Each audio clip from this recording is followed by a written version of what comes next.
It's time for Twit This Week in Tech. Paris Martineau's here from the Information Samables, Samit, our car guy, and from the Tech Meme Ride Home podcast, it's Brian McCullough. Lots to talk about. Amazon buys MGM Studios, which doesn't just include James Bond. It also includes The Apprentice. What is Jeff Bezos going to do with that? Twitter confirms its plans for a paid monthly subscription. Sam takes a look at the new F-150 electric vehicle. Who's going to buy that? And Charlie bit my finger. No longer on YouTube, but somebody's a lot richer. It's all coming up next on Twit. Podcasts you love. From people you trust.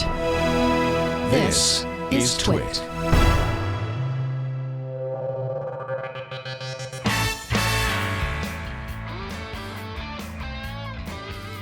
This is Twit, This Week in Tech, episode 825, recorded Sunday, May 30th, 2021. Doin Tweets. This Week in Tech is brought to you by Indeed. Get started right now with a free $75 sponsored job credit to upgrade your job post at Indeed.com/twit. Offer valid through June 30th. And by Melissa. Like expired milk, 30% of your customers' data goes bad every year. And that's money down the drain. Visit Melissa's developer portal for free access to data quality APIs, demos, and code samples. Freshen up your sour data today with 1,000 records cleaned for free at melissa.com/twit. And by Podium. Find out how Podium can help your business reach more customers.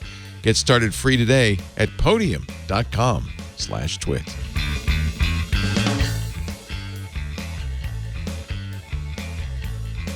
It's time for Twit This Week in Tech, the show where we cover the week's tech news with fun people from all around the techiverse. Sam Samit is back with us. He is, of course, my official car guy, principal researcher, Guidehouse Insights, podcaster, wheelbearings.media, with our old friend Roberto Baldwin, which is nice. He's your new host. That's and great. Nicole Wakelin. And Nicole Wakelin. And you talk about cars. In fact, you just did it every week. You just did it today. Yep. This is his Recorded third one this morning. podcast of the day, folks. He's a marathoner. Thanks for being here, Sam. It's great to have you. My pleasure. Also joining us from the Information, the wonderful Paris Martineau and her new digs in beautiful downtown Brooklyn. Happy to be here. Nice to see you. How's everything going? Everything's going good. Are people It's walking rainy in around Brooklyn? without masks and stuff like that these days? I mean, outside, yeah, certainly. Everybody's very respectful in places that require masks. Yeah. But I indoor dined for the first time today. Woo! Vaccinated, of course. How really was that? Fun. How was that? Were there people? Good. Yeah, there were people. I had a breakfast burrito. It was Wow. great. Isn't it funny, the little things that become so important after a year locked up inside? It's kind of I know. amazing. We went I to was the like, first... I sat at a table. Yes. Lisa and I did that for the first time yesterday. And it was like, wow, this is interesting. It's a little scary, but... My wife and I did Definitely. it 2 weeks ago, the first time in like 15 months. And yeah, it was definitely weird. things seem to be coming back, which is good. Everybody get your vaccine so we can keep it that way. Let's all do that. Brian McCullough is also here from the Tech Meme Ride Home podcast, internet historian. Hi, Brian. Good to see you. Good to see you, Leo. Yeah, the last year or so when I would come in here to do these shows, I would bike over because I didn't take the train for a year. Speaking of things feeling weird is when I started taking the train again, because you really feel like you're like, Yeah. should I be down here? Yeah, I'm underground. It's probably pretty well ventilated. I figured that now. Like now that I've been doing it for weeks, I'm like, this was probably not as dangerous as I was thinking all this time. Yeah. The doors open and everything whooshes out every. Yeah, the fine stops. smell of urine pours Yeah, in. the It's New York great. Times had some animation showing how the train cycles the air in and Every out 20 in minutes 2 or something. minutes. Yeah, or 2 minutes. Yeah, I saw that. That's kind of I mean, Cycles just the train pee moving air through the in. tunnels. Yeah, why does it smell so bad? They say they shut it down every night to clean. They but do. no. They hose it down and everything. I don't think the subway's never been quite so clean. So you used to ride your bike over the Brooklyn Bridge? No, because I live in Park Slope, so it was just from one side of Brooklyn to the other. But also, I do the electric city bikes. So it's actually that's cool. You don't even own a bike. You just pick one up on the road. And it's an exceedingly pleasant commute because once you get across Gowanus and whatever, the whole rest of the way is just along the waterfront right on the East River. So you've got the skyline. And it's right protected, right? Exactly right. That's my whole thing is I find all these routes where it's least on the road as possible. Right. How nice. Are there a lot of protected bike lanes in Brooklyn and in Manhattan? There's one all along Prospect Park. There's one all along the waterfront here. They don't really connect well enough. Like that's what they really should plan out. So you could go everywhere. Yeah. Right. There's always like a gap somewhere where it's like, okay, I'm on Vanderbilt and I've got to deal with buses or whatever. But as long as you can minimize. Yeah, and it's that, like, do I take the bus lane down Nostrand? Right. Exactly. Do I take the fast-moving car? What do I count? How do I count? It's funny because here in Petaluma, you take your life in your hands. You get on a bike. There's no safe spots, no havens in the countryside. What should we start with? Amazon buys MGM for $8.5 billion. They got James Bond. That was an information scoop. Yes, I will give you full credit. So, it has to get by regulators, right? Which seems like it might be a little challenging. They make the content, they distribute the content.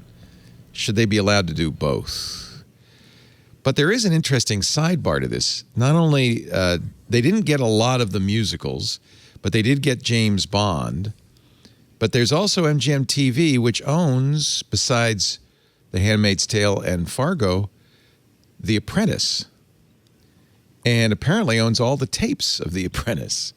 So there has now been some So there's now been some speculation if Jeff Bezos, who's kind of been the hereditary enemy of a man named Donald Trump, might do something with those videos in the vaults.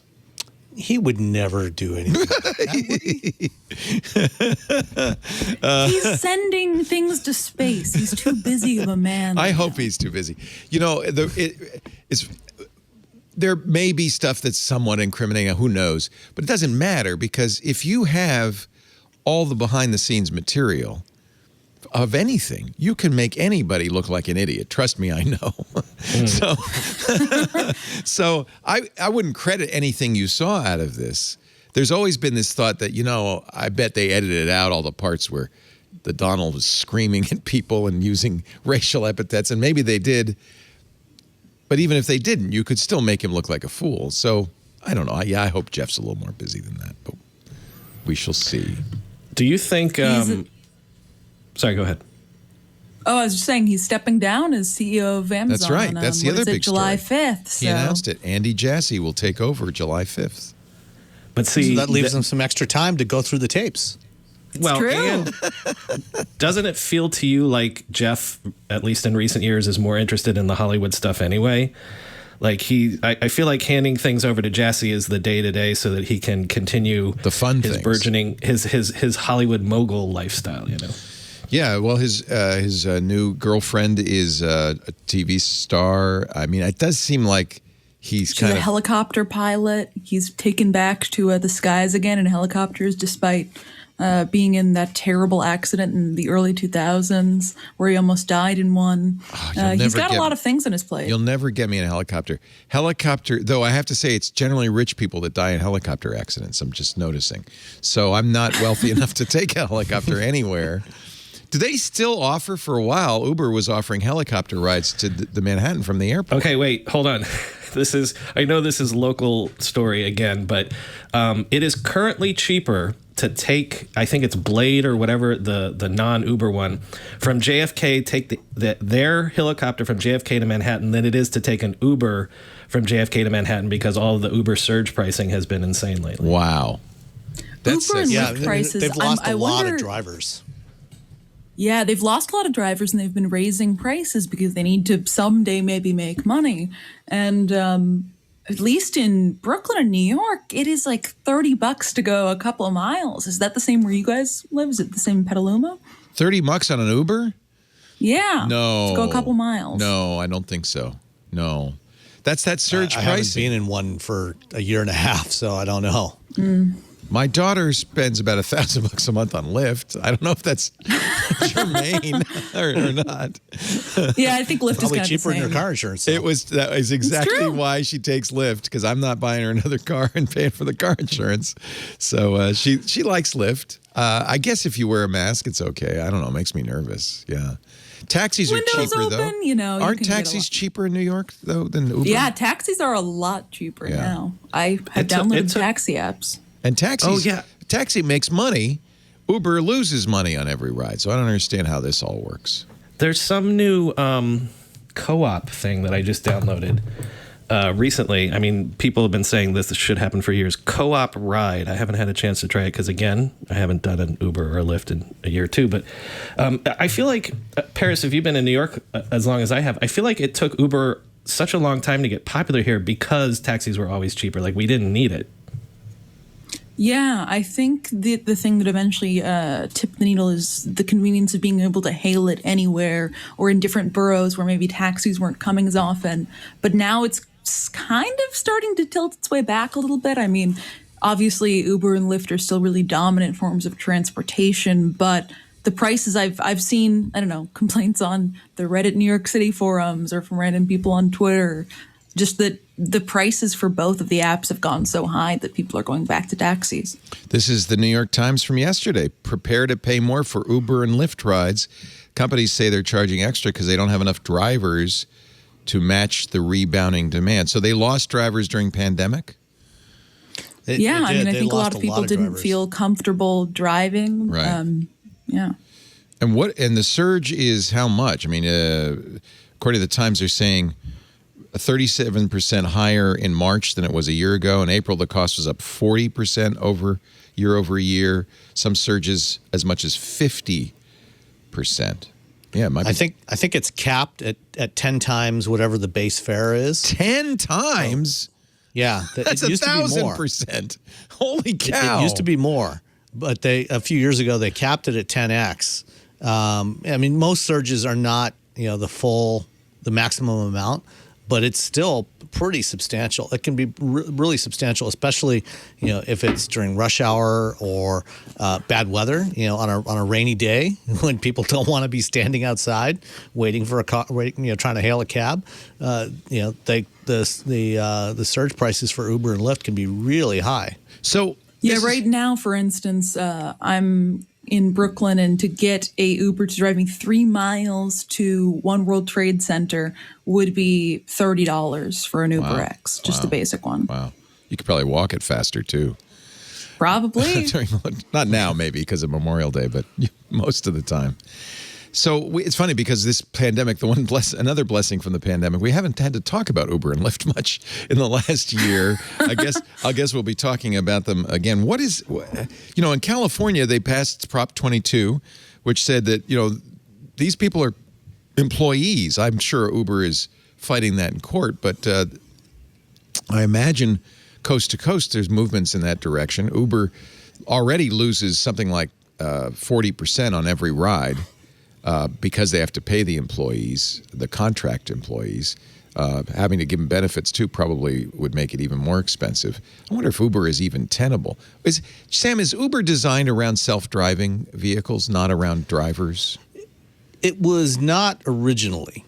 When they started it in 2009, 2010, whenever it really got kicked off in San Francisco, the whole premise of self-driving vehicles was still so far off into the future. I mean, nobody was really seeing it at that point as a realistic near-term proposition. It wasn't until about 2014 or so, after Google started, posting videos of their prototype vehicles running around, and others started jumping into the space, that that was around the time that Travis Kalanick came out and said, this is an existential threat to our business. But the problem for a company like Uber or Lyft is automated vehicles don't necessarily make their business any better, because today, they don't own any of those assets. They don't own the vehicles. They don't have to insure them or put fuel in them or maintain them. They're just paying the drivers. And if they try to have their own fleet of automated vehicles, their own fleet of robo-taxis, Now they've got all those assets. They're going to be spending many billions of dollars a year on buying and maintaining and fueling vehicles. And there's other kinds of costs. There's new costs that are associated with it. So just eliminating the cost of drivers does not necessarily get them to profitability. I think, and this is why Uber sold off their ATG group, their Advanced Technology Group, and Lyft sold off their Level 5 group that was developing automated vehicles. And they're just going to partner with the companies that are developing this technology and the automakers and say, bring your vehicles to our platform, just like drivers bring their vehicles to the platform today. And I'm not sure if the economics necessarily get any better for Uber and Lyft in that kind of scenario. Last quarter, Uber lost $108 million, but it would have been a lot more if they hadn't sold the Advanced Technology Group for $1.6 billion. It would have been significantly larger. They've never made any money. You really have to, no. I mean, they're basically funded by the investors who keep pumping money into Uber. You really have to wonder how long they can keep this up. They actually have done better, especially over the past year. They've had a lot of growth in the delivery business, Uber Eats and the other delivery stuff. Yeah, the Eats stuff, which led them to buy Postmates. They bought Postmates. Right. Yeah, they bought Postmates, and so between Uber and DoorDash now, they're kind of the two big dominant players in deliveries now, and the economics of that actually work out a lot better for them than ride hailing. In the past 4 weeks, more than 100,000 drivers have returned to the Uber platform, according to the New York Times. That's because they put remember, this is a company that lost $100 million last quarter. They put $250 million, they called it stimulus spending, into the effort to recruit drivers. Lyft spent $100 million. This is the modern world. You spend money to lose money. To not make money. Make money. I don't understand this at all. Well, the other fundamental problem with their business, because it's largely unregulated, I think that's changing, by the way. Well, but the nature of what they do, having a dispatch platform, is there's not a real high barrier to entry for that. So, pretty much anybody can replicate what they have done, and it's just a matter of attracting drivers. So because it's asset light, you can come in, you can build the dispatch platform and start recruiting drivers. And, if you're willing to undercut, if you've got enough cash that you can undercut the pricing. So there's always a race to the bottom on the pricing for the consumer side. And for consumers, there's no network effect because there's no switching cost to go from Uber to Lyft or to any other service. Yeah. So they have to keep their prices artificially low. Right. Or taxis or city bikes. I mean, there's always. Yeah. The Times quotes a hospitality worker in New York who used to pay $20 for Uber rides to Brooklyn from Queens. The fare is now $38. A trip to the Bronx, $45. Ms. Sanchez recently realized airfares were nearly the same price as her Uber rides. When she found a $60 round-trip flight to Miami, she booked that. If my choice is to go to the Bronx or Miami, I'm going to Miami, she said. Seems reasonable. Yeah. So it seems to be the VC mentality, too. The chat room is saying, Faux Pas in the chat room is saying, Paris, that this is the Amazon model. Amazon historically didn't make money. They invested it back into the business, built the fulfillment centers, and now they're, extremely profitable. Can you compare this to Amazon, you think, Paris? I mean, I think it's a little different for the reasons we just discussed about Amazon. Part of what eventually ended up working at scale was their physical assets, their fulfillment center network, the way that their system worked in the physical world. Uber and Lyft really don't have that. I mean, they are incredibly asset light, and the only thing they have is this technology platform that allows them to connect to a supply of drivers that can easily evaporate, as we're seeing right now, and cause all of these issues in regards to accessibility and kind of keeping the cost down for customers, at least. And I think it's also worth mentioning that Amazon is kind of having its own version of this issue in regards to Amazon Flex drivers and the delivery drivers that they use in states like California as well, given that AB5 is currently under question for them. Right. Right. They There's have to also pay these employees. Go ahead, Brian. It's important to say that there's a difference, Leo, between a company that wasn't profitable for years because it chose not to be. Right. I don't think that Uber and Lyft have that luxury to choose not to be profitable. Yeah. They would but love to eke out a little bit. Right. I've also been hearing a lot of people say recently that, we talk about bubbles and things like that in the tech economy all the time, but what if for the last decade or so there was a bubble in the labor market that allowed all of these gig economy startups to happen, and that now if you do go into a roaring 20s period where again maybe people can be choosy about the jobs they take, maybe there is inflationary pressure, increasing wages and things like that, that suddenly these gig economy models don't work out maybe at all. That's a really good point. Yeah. Both my kids graduated from college in the last few years, and both of them entered what is essentially a gig economy. When I got out of college, you had recruitment. You had people on campus trying to recruit you. The idea was you get a job, you have a job for life, you retire with a gold watch. That has really changed, and it is now the expectation of a lot of young people that you're not going to ever have a lifetime job. You might not even have a job. You might just have a bunch of gigs. Yeah, that's increasingly common. It's been that seems the case so for my kids. unsatisfying and unsustainable. Or maybe that's just me. I think it is. And I think until wages actually start rising, so that people want. We've seen this in restaurants in recent months as well. Restaurants are having a hard time finding people to come back to work because they pay so poorly. In most of the country, the base wage, for restaurant workers is well below the regular minimum wage. It's like $2 or $3 an hour, and then most of their income comes from tips. Which is a crazy system, and until wages actually start rising, then people will come back into the workforce. Who wants to work for wages where you can't make a living? Yeah, in some places you're earning $4 an hour as a waitress or waiter or another tipped employee. And if you don't have enough people coming in and choosing to tip you, you end up making very, very little for your time on the job. Mm-hmm. That bothers me. That worries me. I feel like that's a recipe for some kind of disaster. I'm not sure what. But there's going to be a whole generation that's just going to be underemployed and impoverished. You don't want a generation to grow up impoverished. What we're maybe seeing the beginning of, the vanguard of, is what we're describing is that Uber and Lyft are having to shove money at people to get drivers onto the job.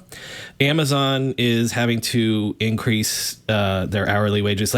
So what if we are seeing the tip of the spear in terms of, well, this next decade is going to be about you're not going to find a lot of people that are going to, do a DoorDash thing or do any of these gig economy things, because maybe there are better jobs out there. Maybe tech is sort of the canary in the coal mine for this, that we are going to see the wages increase. There are better jobs available to people, whereas in the teens, the job market was so weak that people had to take these side gigs. I think you make a great point. Yeah.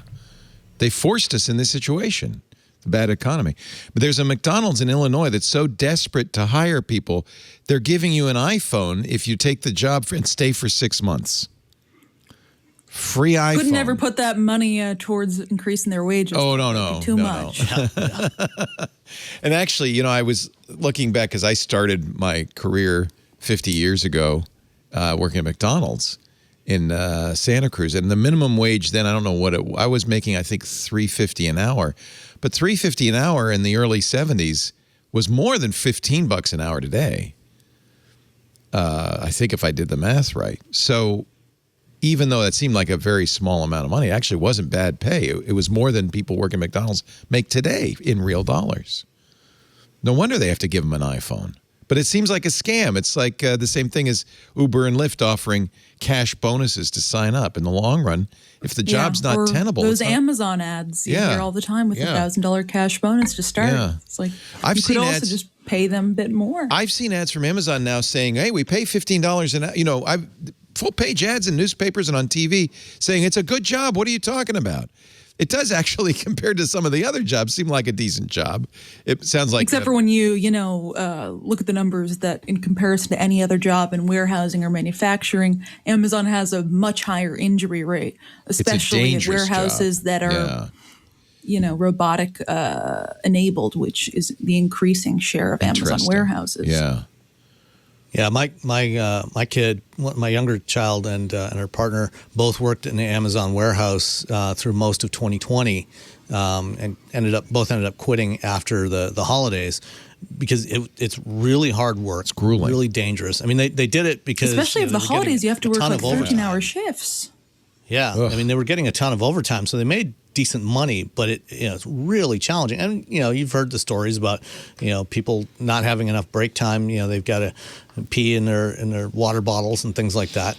And I mean, now I think one of the stories on the rundown is about these little pods they're putting into the warehouses now, which it seems kind of ridiculous.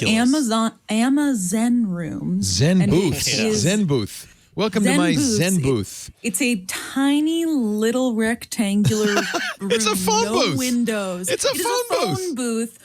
Depressing as all heck inside, and you're supposed to be able to go in there to be mindful. That's a timeout. This reminds me of the suicide booths in Futurama. Oh my God. Motherboard Advice writes, what this looks like in reality is a coffin-sized booth in the middle of a warehouse where workers can use a computer to view mental health and mindful practices. Here's the video. I wanted to provide a place that's quiet that people could go and focus on their mental and emotional well-being. Oh my God. It's got padded walls, as it should. You can navigate through a library of mental health and barely big enough to sit in and look at the computer. That's so dystopian. It looks like they're having a lot of fun in there. I'm sure that you cannot get a break to use it, so you could probably use it after your workout. Oh. Right, that's the point, is that like if you already are having a hard time using the bathroom and the breaks that they allow you, how is that a choice if it's like you can go pee or you can go sit in this coffin? Don't pee in the coffin, though. That's right out. No, I think the employees they should just start probably erecting much porta prefer to have just put a little hole in the coffin. Yeah. Yeah, put have more toilets, more restrooms, around the warehouse. Skip these pods. So there is a lawsuit. The Attorney General of the District of Columbia is suing Amazon on antitrust grounds. Oddly, he says that Amazon's overcharging, and then the Biden White House says Amazon is undercharging. So that's confusing. So no, specifically what the DC Attorney General is accusing Amazon of is that there is this provision, or was in Amazon, kind of terms of service for sellers, the companies that are selling things on Amazon, where you can't list a product on Amazon unless if you have a product listed on Amazon, you can't sell it for less on any other website, even if it's your own website. As a consumer, seems like a pro-consumer provision. I know it somehow violates antitrust practices. If you're selling a T-shirt, Leo, and you also want to list it on Amazon, your T-shirt on the Twit website has to be higher in order for it or has the to same. be $1 more. Yeah. I mean, it can't be the same. It has to be a little more expensive. Isn't that what Apple got busted for with the bookstore? Yes, exactly. Against Amazon. It's exactly the same thing. They were doing the same thing to Amazon. Apparently, somebody told Amazon this was illegal, so they stopped doing it in 2019. They called it price parity provision. I could see how somebody, maybe like me, not schooled in the ins and outs of antitrust law, might say, well, I mean, like when advertisers give a coupon code to our audience, we try to tell them, okay, but don't offer a cheaper code anywhere else because people will just use that, and then you'll think that they're not seeing the ad. I mean, we can't stop them. We don't put a provision in our contracts like that. But I can understand how a business in a naive way might say, well, that's a good thing both for us and for the customer, right? The customer's knows when they buy it on Amazon, they're getting the lowest price out there, or at least nothing. But Leo, that's how this thinking of antitrust right now is evolving, or has been evolving in recent years, where the yardstick was always like, well, it's not raising prices, it's cheaper for consumers, so consumers are benefiting. Right. But the problem is that, and this is the thinking that has evolved, and I'm not in this field, so I might butcher this, but when you have these platforms that are also serving as the marketplaces,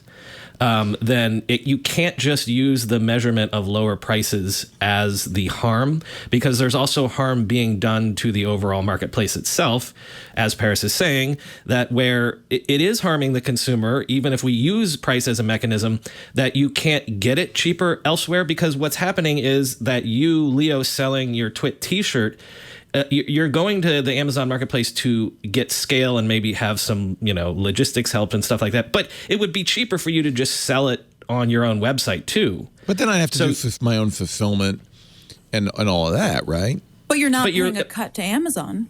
Right. Right. And so the point is that you're being locked into a distorted marketplace that Amazon is creating. Right. Got it. It's just like people like Amazon when it sells books in the Kindle store versus selling them on Apple's platform. In fact, it's not at all unusual. Spotify charges 30% less if you buy a subscription from Spotify than from Apple, because they're paying the Apple VIG. So in effect, the customer pays the Apple VIG. So it would be like Apple saying to Spotify, yeah, but you can't charge less on your website. Right. That's the exact argument that I say is evolving in terms of this sort of regulatory thing. Right. By the way, Amazon's response, the DC Attorney General has it exactly backwards. Sellers set their own prices for products they offer in our store. Nobody said they didn't. Amazon takes pride in the fact that we offer low prices across the broadest selection. And like any store, we reserve the right not to highlight offers. This, by the way, this is how Amazon changed it in 2019. There are sanctions imposed if you offer at a lower price. And basically what Amazon's saying is we don't highlight offers to customers that are not priced competitively. So if I'm selling an air conditioner at my website for $150, but I'm selling it for $190 on Amazon, they won't highlight it anymore. They don't prevent me from doing it. Which, by the way, is their biggest growth area of business, is suddenly turning the switch on this ad network that is suddenly the third largest ad business in digital behind Google and huge and growth, and the fastest growing ad business anywhere, right? Amazing growth. Yeah. So isn't that funny how this pivot kind of also leans into their current strength? Amazon says the relief the Attorney General seeks would force Amazon to feature higher prices to customers, that $195 air conditioner, oddly going against the core objectives of antitrust law. So I think you're exactly as you said, Brian, this is perhaps a re-understanding, a revision of what antitrust means. Historically, antitrust could be to promote competition between companies, or as it has traditionally been in the United States, or as it's traditionally been in Europe, as I understand, to promote competition for consumers, price competition for consumers. It's the other way around. Oh, it's the other way around. Price competition for consumers here. Okay. And then promoting competition in Europe. So that either way, the ultimate goal is to encourage competition, innovation, and ultimately that benefits consumers. So. Well, except I think in the long term, the approach of promoting competition, having a vibrant marketplace, long term is going to be better for consumers if you have multiple players, that are competing. Whereas, if you allow one company to have a race to the bottom here, and they happen to be the one that's got enough resources to survive that race to the bottom, and they drive everybody else out of business. Then you end up with a monopoly situation. And while the lower prices may be great temporarily, long term they're probably not going to stay that way once they drive all their competitors out of the market. Right. I mean, it's the same thing we were just talking about with Uber and Lyft almost. I mean, their whole business model is predicated in the fact that we want to capture all the market share with our lower artificially deflated costs. And then raise them up so that we can make a profit. But in Amazon's case, it's such a large company that it is subsidizing the cost of its products. And we're talking about first-party brands with AWS and other profit-making arms.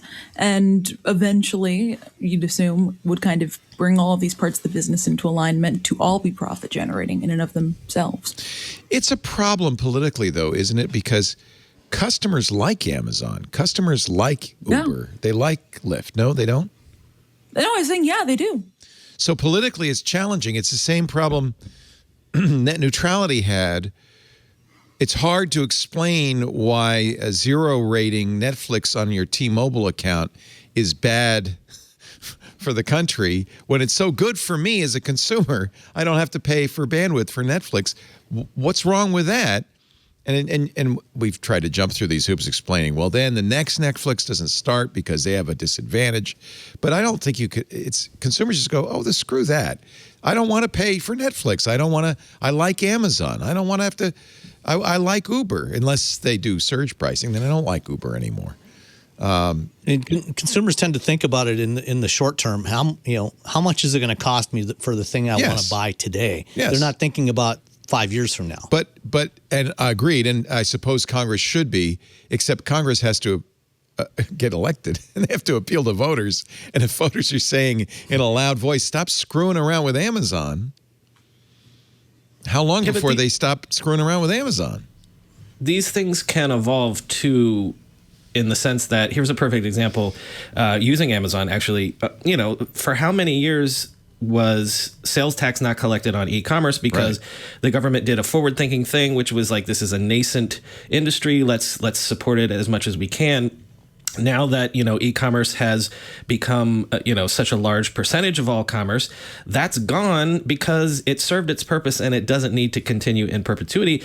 That was a change that was harmful to consumers if you're a heavy e-commerce user, but then probably better for the overall economy. Well, better for the tax collectors. Sure. The states were really the ones who were bitching about this. Better for our roads. It's better. Raul, you should drive around in Petaluma. I don't know where that money's gone, but it's not going into the potholes in Petaluma, or maybe it is. Well, speaking of, the whole reason why Bezos abandoned that anti-sales tax thing was because there was a larger thing that he was going after, which was they couldn't put fulfillment centers, and the employees couldn't even travel to states, where they weren't collecting sales tax. So in aid of the larger, land grab of building out everything, they're like, all right, we'll drop fighting this, and sure, sales tax everywhere, but we can put warehouses and fulfillment centers everywhere now too. Now they have a fulfillment center in our neighborhood. I ordered an Echo I ordered an Echo last night at 9. It's already on my doorstep. I was going to say, that's why we have 1 and 2 day shipping on the same day, is because of those fulfillment centers and delivery stations and whatnot. All right, I'm gonna give you all a challenge in just a second, because I think I have a contrarian view. Speaking of Amazon, on Amazon Sidewalk, Dan Gooden writing in Ars Technica. What could possibly go wrong? Amazon devices will soon automatically share your internet with neighbors. Amazon experimental wireless mesh networking turns users into guinea pigs. And he goes on to tell you how to turn it off. I think you should leave it on. We'll talk about that when we come back. It's great to have you. I have strong opinions. I'm sure you do. Paris Martineau from The Information. Great to have you. When I told Jessica, you don't have to buy ads on Twit. You just have Paris on more often. Happy to be here. We love having Paris on. Brian McCullough from the tech meme Ride Home. Great to have you. Internet historian. I call you that because of the Internet History, This Day in Internet History podcast. Do you still do that? I keep asking you this. Well, you're going to bring that back? Oh, he's muted. You're muted. Hello? Sorry, no, I haven't done it in 2 years now, but I keep asking I did one. you.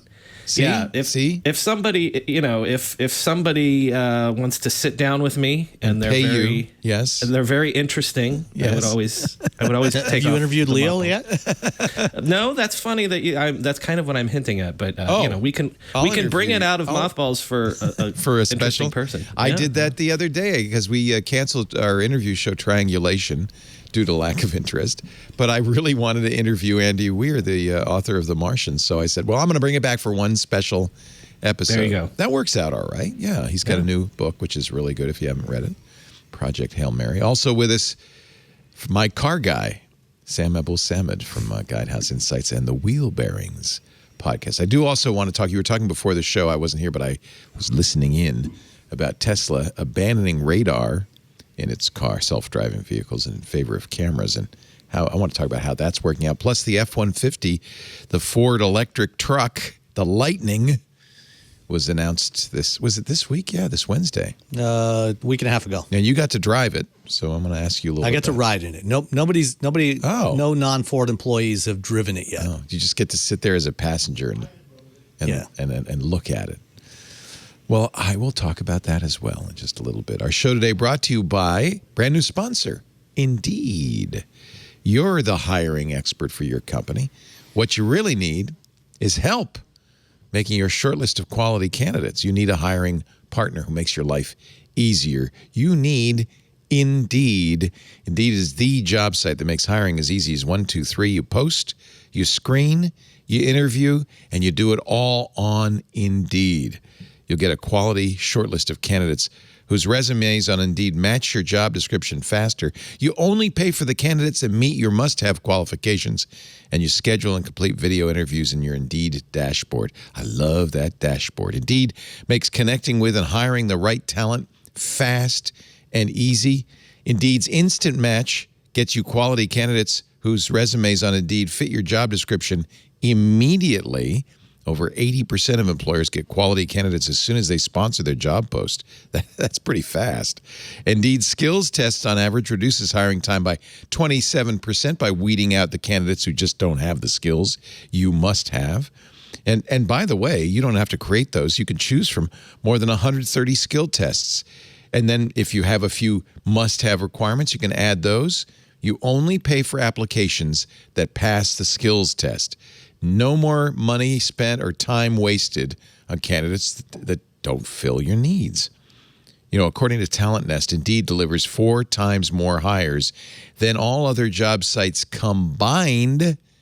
According to ComScore, Indeed's the #1 job site in the world with more total visits than any other job site. That means more chance that the person you're looking for is already there. If you're hiring, you need Indeed. Join over 3 million businesses worldwide that use Indeed to hire great talent. Get started right now with a free $75 sponsored job credit to upgrade your job post at Indeed.com/twit. $75 credit. Wow. Indeed.com/twit. Offer valid through June 30th, 2021. INDEED. Indeed.com/twit. Terms and conditions apply. Thank you so much for your support of This Week in Tech. Indeed. And thank you for supporting Twit by using that address so they know you saw it here. Indeed.com/twit.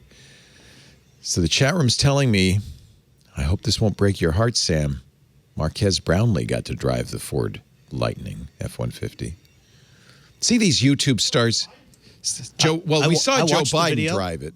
Okay. Yeah. Biden, yes, that's true. different. Biden did drive it. He gets to drive it. He's the president. I don't think Marquez actually drove it. He sat in the driver's seat. If you watch the video, you don't see him ever actually driving the thing. Sneaky, tricky. Yeah. Okay. He fooled everybody. Those YouTube I may guys. be wrong. I may be wrong. He may have driven it, but you don't actually see him driving it in the video. It's actually a pet peeve of mine. All the YouTube stars get all this special treatment. Apple sent Justine 7 iMacs, one in every color. And it's like, I can't even get an invitation to an Apple event. It drives me nuts. I should have been a YouTube star. Because you sometimes say less than positive things about them, Leo. Shocking. You'd think they'd want objective journalism? No. Not Apple. That'd be too much. That's why I'm becoming a Twitch star. And nothing bad ever goes wrong on Twitch. There's no. Yeah. Well, I thought I'm going to get in a hot tub in a bikini and it'll be huge. And it just really didn't drive much traffic. I thought that would do better. Did you turn the bubbles on? That might have been it. Maybe that's what I did wrong. Amazon devices, what says Dan Gooden, will soon automatically share your internet with neighbors. Now, I know this is controversial and I am in the minority, But having looked at Amazon's white paper, in fact, having had our security guy, Steve Gibson, did a whole show on it late last year, I was impressed with Amazon's effort to make it secure and effort to make it private. And as far as I could tell, it looks pretty darn good. There is a kind of community benefit to Sidewalk because it's a low-speed network. It's sharing your internet, but it's not sharing a lot of your internet. It's like 80 kilobits at most. So that, lost dogs can be seen anywhere in your general vicinity. I mean, it just seems like this is a good thing. Dan, I think, is kind of scaring people and says, well, there might be a problem. There have historically been problems with IoT devices and Wi-Fi and Bluetooth. Does that mean we should never do any IoT, Wi-Fi, or Bluetooth devices because there could be a problem? I don't think that's fair. He also shows you how to turn it off, which admittedly Amazon kind of buries 3 levels. Yeah, I mean, I think the difference here is that it is by default enabled on. It is. It is by default on. That's right. Yep. That's the issue here. Is it's one thing if you want to, but nobody would opt into a platform. Okay, well then maybe it shouldn't exist. If the only reason that your tech thing is going to work is because you're tricking people into using it, then maybe it's not something that people want. Trick is such a pejorative word. It's not a trick. It's you're just sneaking it in under there. Well, I mean, they published the white paper. They told people they're doing this. It turns on. Published the white paper. It turns on June 8th. Turns on June 8th. There isn't much risk. It doesn't use a lot of bandwidth, and there is a great benefit. I think they understand that people are going to get scared by articles like this and people saying, oh, you don't want Amazon to have a network. But I think there's a huge benefit. Tile's going to use this. It's the only way Tile can compete against Apple's AirTags because, Apple's AirTags use iPhones to do the network. Everybody with an iPhone is creating a network for AirTags. How else is Tile to compete? They are going to tie into Sidewalk, which will give them roughly a similar footprint. Maybe not as big, but a good footprint. That's a benefit to the public, and sometimes the public doesn't know what's good for them. Can't believe I said that. But Amazon does. Amazon might. What do you think? I think if it wasn't Amazon doing this, I think people would be a lot less concerned about it. Yes, I understand. I think Amazon knew that, and so they really worked hard to make it private. It doesn't in any way reveal who you are, where you're coming from. But I mean, how many times have companies told us that, and then some hack or issue happens and it's revealed to, even in the case, it's a little bit of a different example, but in the case of Alexa devices, there was that great Bloomberg feature that was on the cover a year or two ago about how your recordings from whenever you were talking to your Echo were being listened to by a bunch of low-wage paid workers. Right. And they were sharing fun recordings from your house. I mean, I'm sure they were fun. But something else like that happening as it gets closer and closer to, I guess, our internet, the core of kind of our online and increasingly offline lives, it gets a bit more concerning.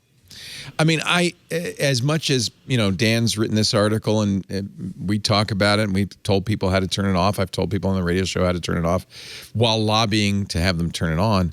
I think because it is a default and because most people won't even know about it, it's gonna happen. And Are you're you right. leaving yours on? Yeah, I am leaving mine on, but I'm not.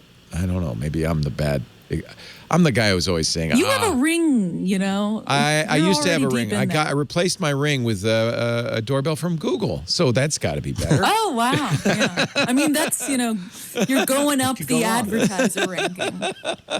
Well, not to jump on this unpopular boat with you, Leo, but on some level, isn't the ultimate dream of the internet a truly decentralized one where there aren't servers, where all of these devices are it's a truly big meshed? Yeah.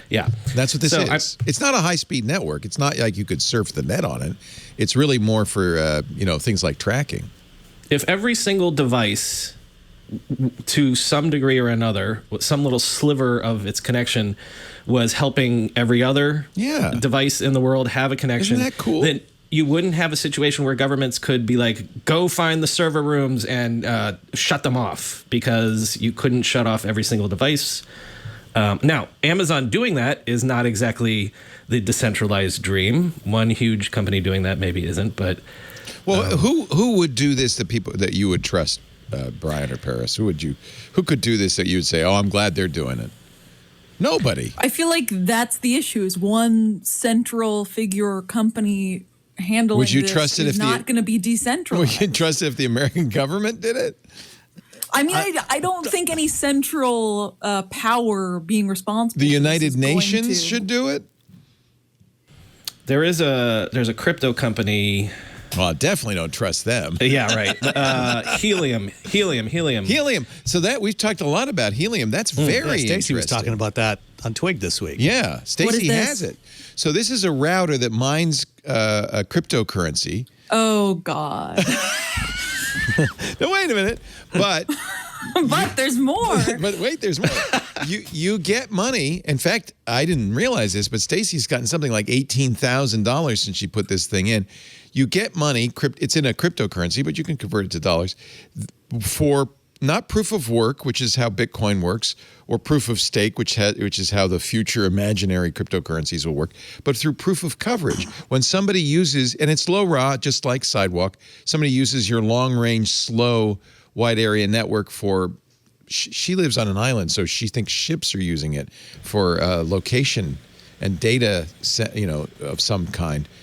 You get a small amount of money, and she's gotten a lot of money. So Paris, I actually I found out about this a year ago, and I really considered it because I tried to buy it, but you can't because it's sold out. But like you and I living in Brooklyn, the idea is you would put a little router in your window, right? And so this then is kind all of of like those NYC Mesh.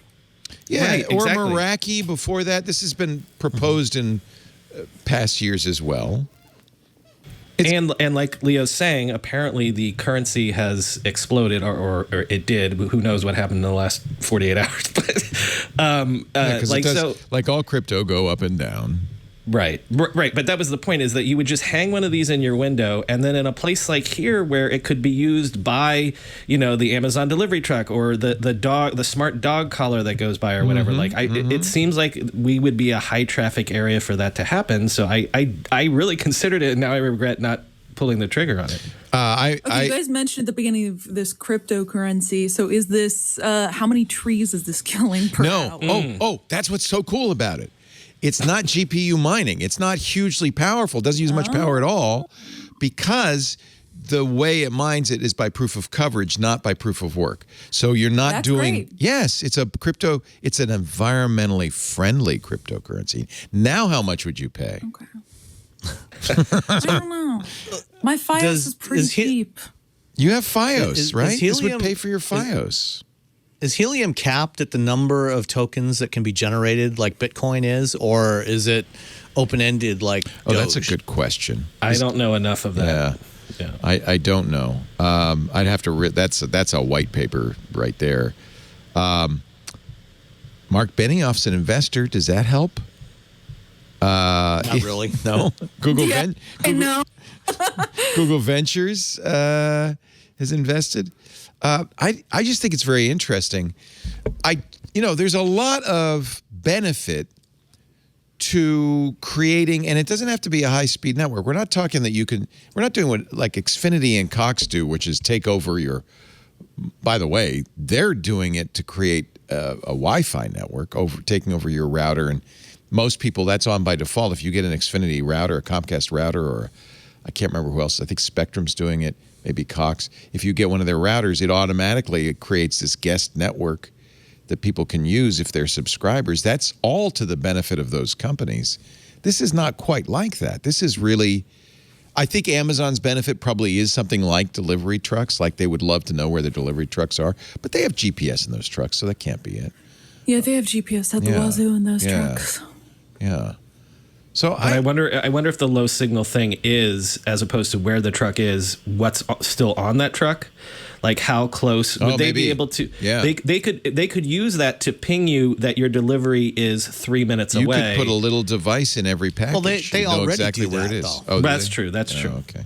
Well, they do it by if you're scanning, but what if you put a little? I guess it's too expensive, but you could put a little tag on every little tile tag on every. Oh well, what about the idea that you see the delivery people have to scan the package every time? So what if a house had this device in it, and so then again the package would know to the second when it hit that doorstep or something like that? Yeah. Well, I get a picture. Then you've got to put something, an RFID tag or That's an too NFC expensive. or something. It wouldn't be in RFID. the That's package the problem. itself. It would have to be. I mean, some sort of maybe RFID some sort of would work. token. Yeah, because you have this network everywhere. It might be something you could make cheaply or down the road make cheaply. I mean, as it is now, when I'm getting an Amazon package, I get a notification. If it's coming via an Amazon Prime truck, I get a notification. The truck is 2 stops away. I get that from UPS too now. They're in competition. Yeah. They're all doing it. UPS, they've really stepped up their game. Yeah. You can follow the truck along on a little map. I get a little map. Love it. Yeah. Sam, what about this? What if this was in all of our windows here in Brooklyn, and would that signal it's probably too weak, but what if that helped self-driving vehicles in cities? What if there was little signals to ping the cars as they go by?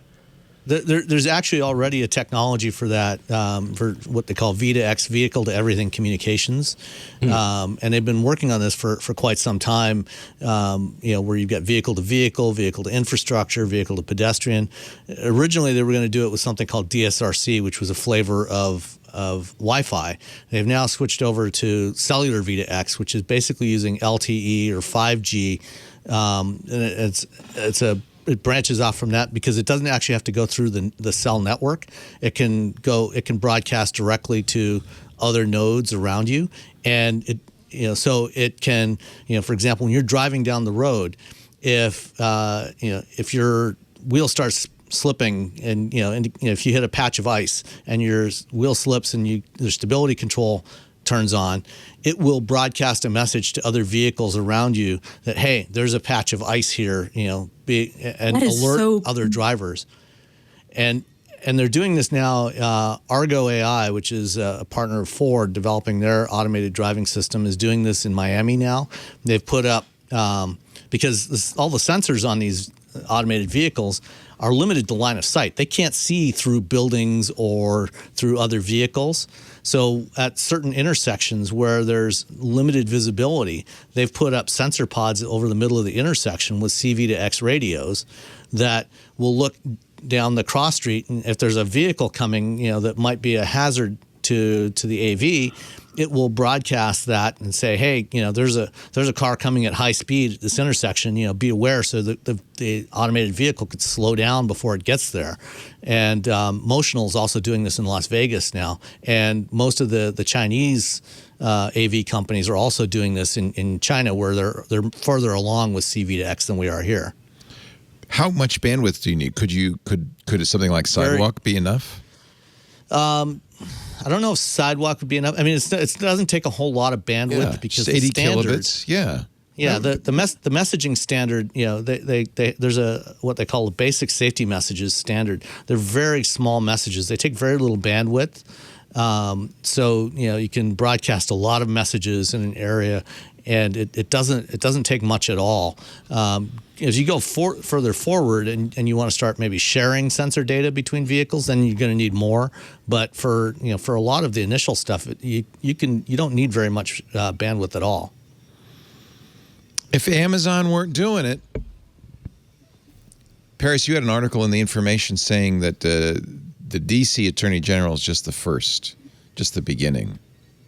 Yeah, I mean, not even the first. I was kind of picking up some news that had been published by Bloomberg recently that was really interesting about the fact that attorney generals in Massachusetts and Pennsylvania have recently begun looking into possible enforcement actions against Amazon. Same issues, antitrust stuff, or? Yeah, I mean, all antitrust stuff. I'm not sure. It's antitrust and related to the Amazon online marketplace, at least. And those attorney generals are joining other attorneys general in California, New York, Washington State, and the FTC. So there's a lot of activity going on a lot of different fronts. And these are just, the beginning of state and federal inquiries. Washington, D.C. kind of jumped the gun and actually filed a lawsuit. He probably wanted to get the headlines. He did. I'm not going to be one part of a big group. I am going to do it all on my own. Interesting. So the states, there are federal, there's congressional investigations going on. Amazon. Yeah, and there's also been recently it was last year, I guess. Everything in this past year feels like a haze. The House Judiciary Committee Remember that? Published a really lengthy antitrust report, and a large part of it was dedicated to Amazon, and that's just kind of the first step. I really worry that.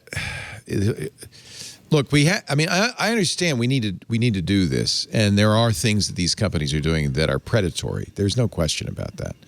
At the same time, I also think that some of that tarnishes some of the good things these companies are doing, like maybe even Sidewalk, where I think there's things we're not going to get because of just this. I hate to use the phrase moral panic. That's what Jeff Jarvis uses. But this kind of fear of technology. There's two things going on. They're making too much money and they have too much power, and we're going to cut them down to size. And I feel like that could be risky too. Boy, what would this pandemic have been like if we didn't have these technology companies, the internet? I mean, Zoom. I think it would be wrong to say that any of this action will completely erase any of these companies from the map or diminish them greatly. I mean, Microsoft's still around, and it went through this exact same thing. It's not something that is going to kill off these companies. Regulation does not mean death. You could make the argument that actually made Microsoft a better company, actually. Yeah. And the same argument can be made, breaking up Ma Bell, even though they all reconstructed themselves into Verizon and AT&T, and so it's kind of a moot point. But there was a 20 to 25 year period where all of these companies allowed this explosion of innovation that allowed the whole mobile everything industry to form. So and also there's that famous example that the day that AT&T got broken up, if you were a shareholder, if you just held on to all of those companies that got spun off because you would get the shares in the new companies, you made a killing. So it's not bad for investors sometimes, antitrust stuff. It's not bad for companies sometimes. It's not bad for consumers. It's usually good for consumers. Yeah. And even though the baby bells have largely reconstituted themselves as AT&T and Verizon, if you look at the overall communication landscape we have today, it's way different than it was, in 1984 when they split up AT&T. We have so many more methods of communication now than we did then. Yes, we're limited in the number of wireless carriers that we have access to, but we've got options from just talking on the phone to all kinds of different messaging services, including encrypt. You've got everything like Signal and Telegram and iMessage and Skype and everything, and Zoom and everything else we use. So that a lot of that probably wouldn't have happened if we hadn't had that split up of AT&T in the first place. Right. AT&T sat on the technology of I can't think of having not voicemail. Leo, what am I thinking of? Answering machines? Answering machines. Well, remember the Carter phone decision that said you didn't have to rent your equipment from AT&T. You could actually buy a phone. That was also transformative. So, yeah, maybe every 20 to 40 years we have to go through a little purge. It's like they say in The Godfather about the mob wars. It's good. Every few years you have to have one of these. Yeah. Go to the mattresses, AT&T. Go to the mattresses. I heard an interesting concept a few years back, and I can't remember where it came from, but the idea is that maybe what we need to do is have a time limit on corporations, a 20 or 30-year time limit, and once you hit that, the company's dissolved. I agree. You start over again. Sure, start over. Then nobody will build a company ever again. I also think don't billionaires should be capped at $999,999,000. Just that's it. That's all you But get. then how would they be able to afford a smaller yacht for their bigger yacht? Good Leo? point. Good point. Think about the small yachts. Think about the smaller yachts. You were talking, Paris, about you think the smoking gun with Sidewalk is the fact that Amazon turned it on by default and hid it. Now there's a smoking gun for Google. This is part of a lawsuit. There's a lot of smoking There's guns quite a for few. Google. This is a new one. There's a lawsuit. I guess Arizona is going after Google. And, of course, one of the great things about lawsuits is you get discovery and documents. The judge. Love to see those documents. Yeah, they really tell you stuff. If I were a company, I'd say stay out of the courts. Lawyers' complaints in these sort of tech battles are my favorite thing to read. Just the going back and forth. It is the most dramatic but politely worded thing possible. It's so juicy. Arizona went after Google because if you turn off location settings, you might assume Google no longer knows where you are. But of course they do. So that was, I think, a fairly reasonable lawsuit. The documents were hidden, but a judge has ordered them to be unredacted in response to a request by trade groups Digital Content Next and News Media Alliance, which argued it was in the public interest to know that Google was using its legal resources to suppress scrutiny of its data collection practices.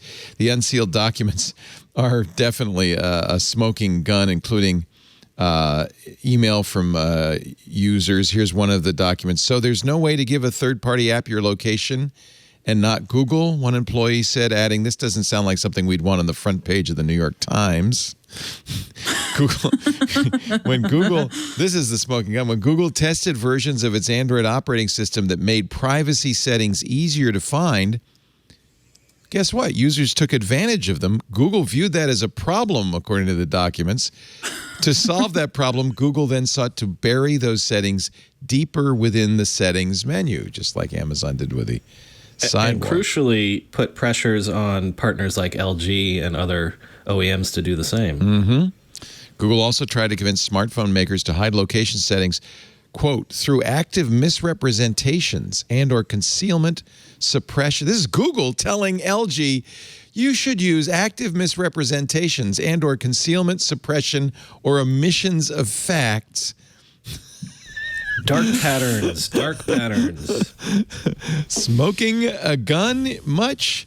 And I mean, the thing that's so wild about these sort of techniques is it's not one-off cases like Google. These are the sort of decisions and practices that are almost standard in the tech industry for a lot of companies. I remember in like 2019 or something, I ended up writing an article for Wired, which I was working at the time, about a Facebook feature I'd realized went on vacation one day and I re-downloaded Instagram. I realized I kept getting notifications from my Facebook account on the Instagram app, what a which was wild. And I surprise. looked in the settings and there was a button that said unlink Facebook and I had it turned off.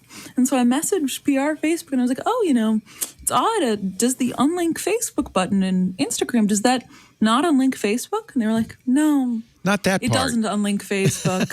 You can never unlink Facebook, even if you turn the unlink Facebook button, on or off. As you may know, Ms. Martineau, we own Instagram, and we have decided that it would be in your interest to know exactly what you're up to on this vacation, as you call it. Google. Well, at least they apparently have backed off a bit on the WhatsApp changes that would have required they people had to accept the Facebook terms of service, or have their WhatsApp capabilities limited. Right. They now say that if you do that, if you say I don't want to share data, I don't want location data, you'll still be able to use all of WhatsApp's features. I think they did that because of public pressure. Obviously, they did. So, and by the way, I'm still deeply angered by the merging of Instagram Messenger and Facebook Messenger and whatnot. I agree. It's really too bad. I express my anger by any Facebook messages that come through Instagram. I simply ignore them. I express my anger by having neither anywhere near any of my phones. That seems to be the best way. I don't even have a Facebook account. That, by the way, works to decouple Facebook and Instagram. Not have a Facebook account. I still have an Instagram account. So they've got a Facebook account for you. Yeah, then I guess I do. You're just right? not seeing it. It's a hidden. It's called your Instagram. A secret Facebook account called Instagram. Yeah. Let's take a little break. Twitter apparently is going ahead to offer a very special version of Twitter, Twitter Blue, for $2.99. If anybody's going to pay them $2.99, it's this crowd right here. We'll find out. Florida has passed a new anti-Facebook law that's pro-Disney. Well, any amusement park in Florida, I guess. We'll talk about that. Lots more. We've got a great panel. Samable Samet is here. Paris Martineau. Brian McCullough. Great to have all three of you.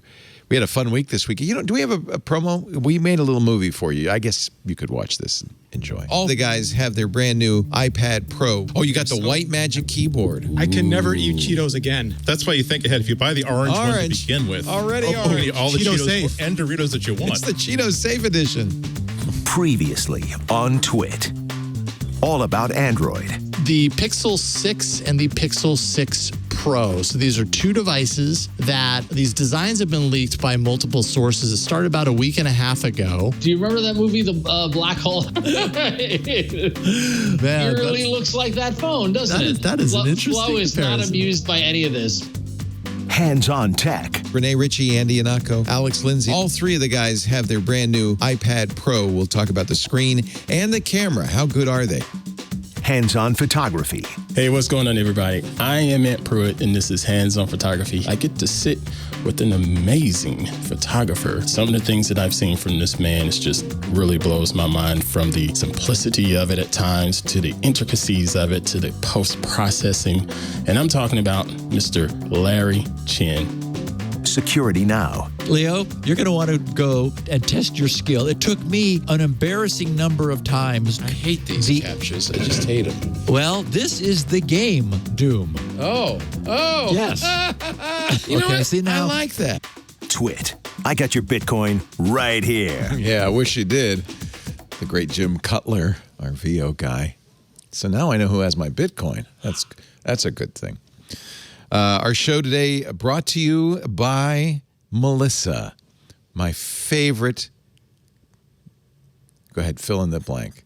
You know, it's my favorite address experts. If you've ever forgot to check the date on a carton of milk in your fridge, like milk, your customer data is also going bad every day. In fact, up to 30% of customer data goes bad every year.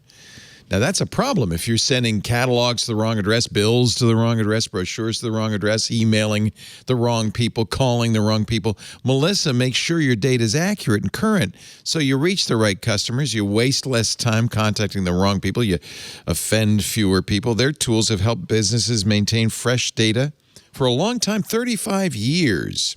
Now, over 10,000 businesses use the address experts to keep their data clean.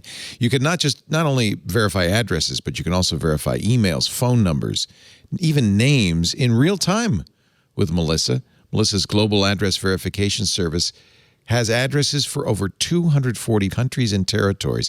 And you can, there's a variety of ways to use it. There's on-prem, there's an API, there's a SaaS, there's even FTP upload and download. But if you're using the real-time Melissa, you can actually verify these addresses at the point of entry. So you don't even start with a bad address. And how many times, this happens, you fumble finger your street address, you get the wrong number in there, or a customer service rep gets your name spelled wrong. You don't want that.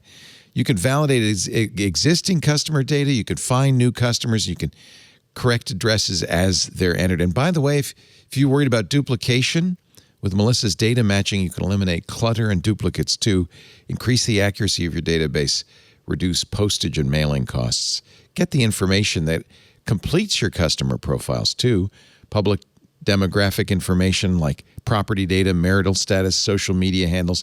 Really get to know your customers. Melissa's flexible deployment options offer different platforms to suit any preference, business size, and budget. As I mentioned, on-prem, there's a web service, there's SaaS, there's secure FTP processing. And I want to emphasize, because I know you care a lot about the privacy of your data, so does Melissa. That's why they continually undergo independent security audits, because they're committed to the security, privacy of your data and to compliance. I mean, that you have to be compliant with SOC 2 or HIPAA or GDPR. They are, so you don't have to worry. By the way, congratulations. Melissa was just named a leader in address verification by G2 Crowd in that spring 2021 report. Good job, Melissa. Melissa's also been a great partner for communities and qualifying essential workers during the pandemic. It's still going on. If your organization qualifies, you get 6 months of free service. Just apply at the website, melissa.com. So, bottom line, don't put up with sour customer data. Try Melissa's APIs in their developer portal right now. It's easy to log on, sign up, and start playing in the API sandbox 24/7. In fact, just to get you started, 1,000 records cleaned for free at melissa.com/twit. MELISSA, melissa.com/twit. We thank them so much for their support of This Week in Tech. Thank you for supporting us by using that address as well, melissa.com/twit. This is we'll get to some of those other stories I mentioned, but I do want to get this one in. This is actually really good news. A court has ruled, the European Court of Human Rights has ruled that the UK spy agency GCHQ methods for bulk interception of online communications violated the right to privacy and violated the data collection laws, a landmark victory. According to one of the applicants, the judges found the bulk interception regime breached the right to freedom of expression and contained insufficient protections for confidential journalistic material. However, we're not going to do anything about it. The decision to operate a bulk interception regime did not of itself violate the European Convention on Human Rights. I don't know if you could find GCHQ. It's nice to know that somebody cares. It's widely rumored the NSA has been doing the same thing for years. So this might be, and I hope it is, a beginning of a way to challenge the Snoopers Charter. And Liberty, one of the plaintiffs, says that this would allow its challenge to the IPA to proceed in UK courts. So the UK has actually really been aggressive in this kind of widespread snooping, as has, I suspect, the US, but I'm glad that this court ruled that way. Florida has passed, and the governor, Rick DeSantis, has signed into law the Stop Social Media Censorship Act, which is really pretty much targeted at Twitter and Facebook for blocking President Trump. It's probably unenforceable. Experts say it violates not only Section 230, but it also the First Amendment. You might have heard of that. It also violates the constitutional restriction on states regulating interstate commerce. According to the bill, social media sites will be fined $250,000 for every day after 2 weeks that a statewide political candidate is banned. Wonder who that might be. But here's some good news, unless you're an amusement park in Florida. So there's that. I mean, there's always got to be the Disney provision. Yeah. Exempt from the Stop Media Censorship Act, one of the state's largest employers, Walt Disney Corp.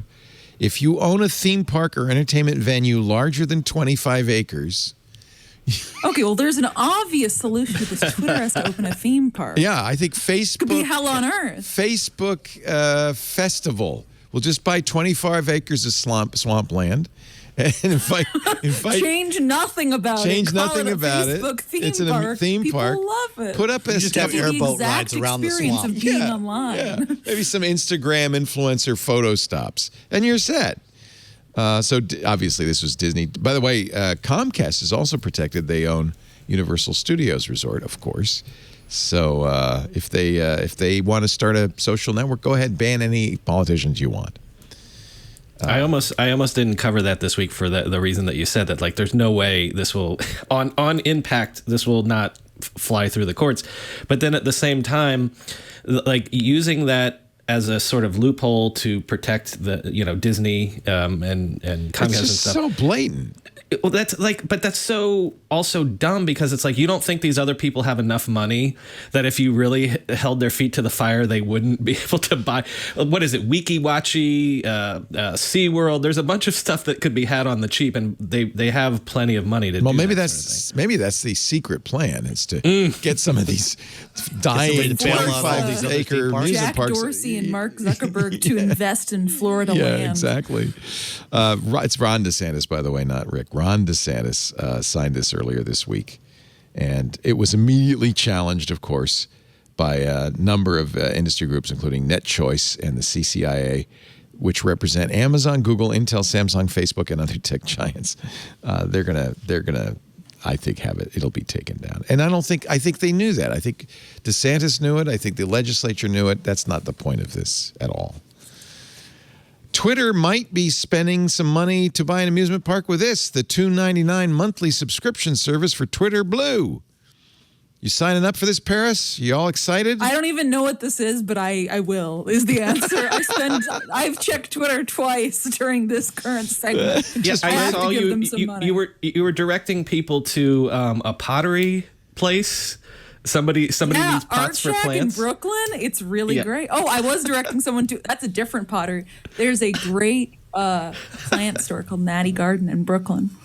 One of my friends, Davey Alba, at the Times, apparently Home Depot in Brooklyn's out of terracotta plants. So I had to give her the hookup. Well, wait a minute. Let me check the timestamp on this. You did this 6 minutes ago? Wait a minute. That was actually during the break. Oh, okay. Melissa. That's what those ads are for you to tweet. I know. I'm taking advantage. I'll pay $2.99 to tweet. So the idea, I guess, we've heard it being floated around, but it's been confirmed because it is an in-app purchase listed in the App Store on iOS. Twitter Blue, it even's called Twitter Blue, $2.99. We don't know exactly why or what you would get for $2.99. Some say you can undo tweets. Undo tweets. How is that different from just deleting a tweet? Because you might wish no one had even seen it ever. In fact, most tweets. Delete other people's replies? No, it gives you one of those countdown things. That's all it is. You don't really. It's like Gmail. We're taking back mail. You don't actually send it until the countdown is over. Honestly, that's an incredible feature, though. I've used that on Send many times. There'll be a reader mode. I'd rather just have an edit button. No, not going to happen. There'll be a reader mode that makes it easier to read long threads.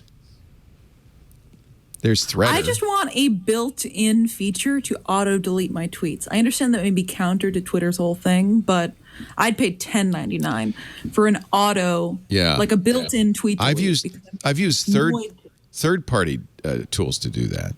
Yeah, same. Yeah. But you have to, it's hard. If you ever change your 2FAC, you have to reset it up. It's rate limited. It takes time. Doesn't get everything. That's kind of like back in the old days when we used to get phone books, and if you wanted your phone number to be unlisted, you had to pay the phone company an extra $3 a month, to be unlisted. I think I'm still paying $3 a month. I don't even have a phone. So I should probably check that subscription. You should probably, yes. Now they have that online with all those websites. Do not call, Find my, if you want to get your phone number and address. But you got to do them one by one, right? Is there and it's very annoying. And most of them you have to call a live person and then talk to them. Really bad. I just give up. That's why I give up. Anybody wants to know anything about me, fine. Hack his Nest Cam or whatever. Hey, stop it. You don't have to hack it. I've given out the password online. It's on Sidewalk. It's on Sidewalk. Just go sit on the sidewalk and tap into the low run. Just ask the Petaluma PD for the tapes. They'll send them to you. You also get new color themes to choose from, custom app icons. This is really just like what we did with Club Twit. I mean, we give you stuff. There's ad-free and there's a Twit Plus feed. There's the Discord, which actually turns out to really be of value. But honestly, it's just a way to support Twit, and I think that's what Twitter Blue is, or Blue Twit, whatever it is. Twitter There were Blue. better search features. I'd pay for It's extra all for little that, de minimis stuff. But But really, it's just because you use Twitter. Yeah, you say, I love Twitter. I'll give pay them them money. $3. Yeah. It is interesting if it to gets me rid that- of the really terrible ads I get on Twitter, then I might just do it. They don't say anything about no ads. So that's the thing. Is like it's interesting to me about how tiny they're going with this. So it's $2.99, right? And they're basically giving you skins like this is, Fortnite or something like that. Yeah. I want a dance move. I want a dance move. But I mean, what we're saying and what you're joking about is that we're all Twitter power users. So that's what Twitter's like. Twitter gave up the ghost of trying to be a new Facebook, a long, long time ago. They just have a super committed core. Yeah. So why don't you just charge them? Charge through the nose for the super committed core. Yeah. Well, there's 350 million monthly active users. If 10% pay $3 a month, that's a gajillion bucks. But what I'm saying is if a half of 1% were willing to pay $20 a month to get rid of ads, get them. Yeah. I tell you, we're very happy with Club Twit because there are people who say, I don't want ads or I don't want to be tracked. That's another big one. And so they pay $7 a month. They get ad free. And what it really turned out to be is a really great community in the Discord server, which is a lot of fun. But honestly, it's just a way to support something you like and you want to support. I would pay $15 a month for a ad-free Twitter that had drastically improved search options. Well, they took out track. Through. Yeah. Yeah, I find searching through Twitter, it ends up being valuable for reporting sometimes. But if I could actually search with any specificity and without it being incredibly difficult, I would pay a lot of money for that. I'd pay $1.50 a month if they make sure they never bring Trump back. That'd be worth it, just by itself. No more. If you could pay to block other people, no more that would orange actually tweets. be a booming business. Oh yeah! if 100,000 people pay us $5, we'll block Leo. That would be money in the bank. Absolutely. Yeah, you could do a stun, Leo, where if listeners wanted you to be offline for the week, everybody could just pay $5. Yeah. No. Make a killing.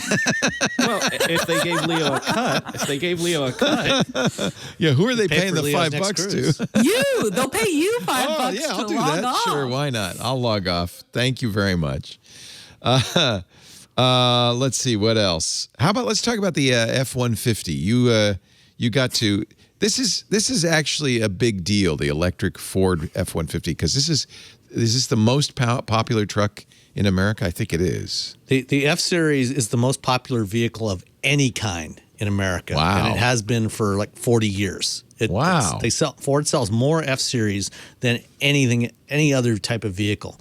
In fact, they say that the F-Series alone, if that was a separate business by itself, that would be a $42 billion a year business in revenue, which is bigger than a lot of companies. So making an all-electric version of it, is this Ford doing what the government wants it to do, or do they see this as a way to transition? I see, GM says we're going electric. Volkswagen says we're going electric. How much of that is because they think there's demand for it? It doesn't seem like there's a lot of consumer demand for it, I'll be honest, especially among the truck driving public. Yeah, we don't really know what the demand is from the truck driving public because there's never been an electric truck in any volume before. So it is an experiment in a way. Yeah. To that end, in the first week, Ford had something like 70,000 reservations for the F-150 Lightning. So, yeah, it is partly driven by regulation, but, it's also, they're seeing where the market is going, and increasingly the market, it's slow, but it's creeping up. EV sales are creeping up steadily. And, especially this year, we're going to get a whole bunch of new EVs coming into the market. Right now, there's about 20 EVs available in the U.S. market. And, the number of market segments they're in is fairly limited. But what we're starting to see is more EVs coming into the segments where most people are actually buying vehicles like compact and mid-sized crossovers, and trucks. Of course, Rivian's going to start deliveries. They've said they're going to start deliveries of their truck in July. The GMC Hummer EVs coming out later this fall. The F-150 next spring. At some point, possibly the Cybertruck from Tesla, and also Chevrolet has said they're going to do an electric version of the Silverado, where the Lightning is different from a lot of those others, except for maybe the Silverado, is Ford's really targeting its core customers, the most hardcore customers they have for that truck, which is their commercial customers. That's interesting, because we usually think of the truck driving individual as somebody who's not going to be interested in an electric vehicle. Perhaps they're rural. There's no charging stations. They're rolling coal. They like the idea of smoke coming out of the back for whatever reason. But commercial, they may be a little bit more sensitive to pricing, and they may be a little easier for them to put in electric charging stations. Cheaper maintenance costs. Yeah. If you have a fleet of these things. That's a big one.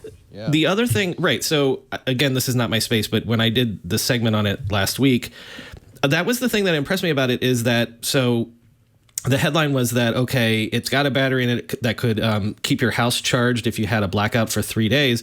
But the other thing is there's something like 7 electrical ports all over the thing, so that, number one, if you're running a business that has a fleet of 30 of these things, and you're going to job sites and construction sites, not only over the course of the life of the vehicle, maybe is there less maintenance costs, but also that's useful if you can go to a job site and plug in all sorts of tools and things like that into this thing.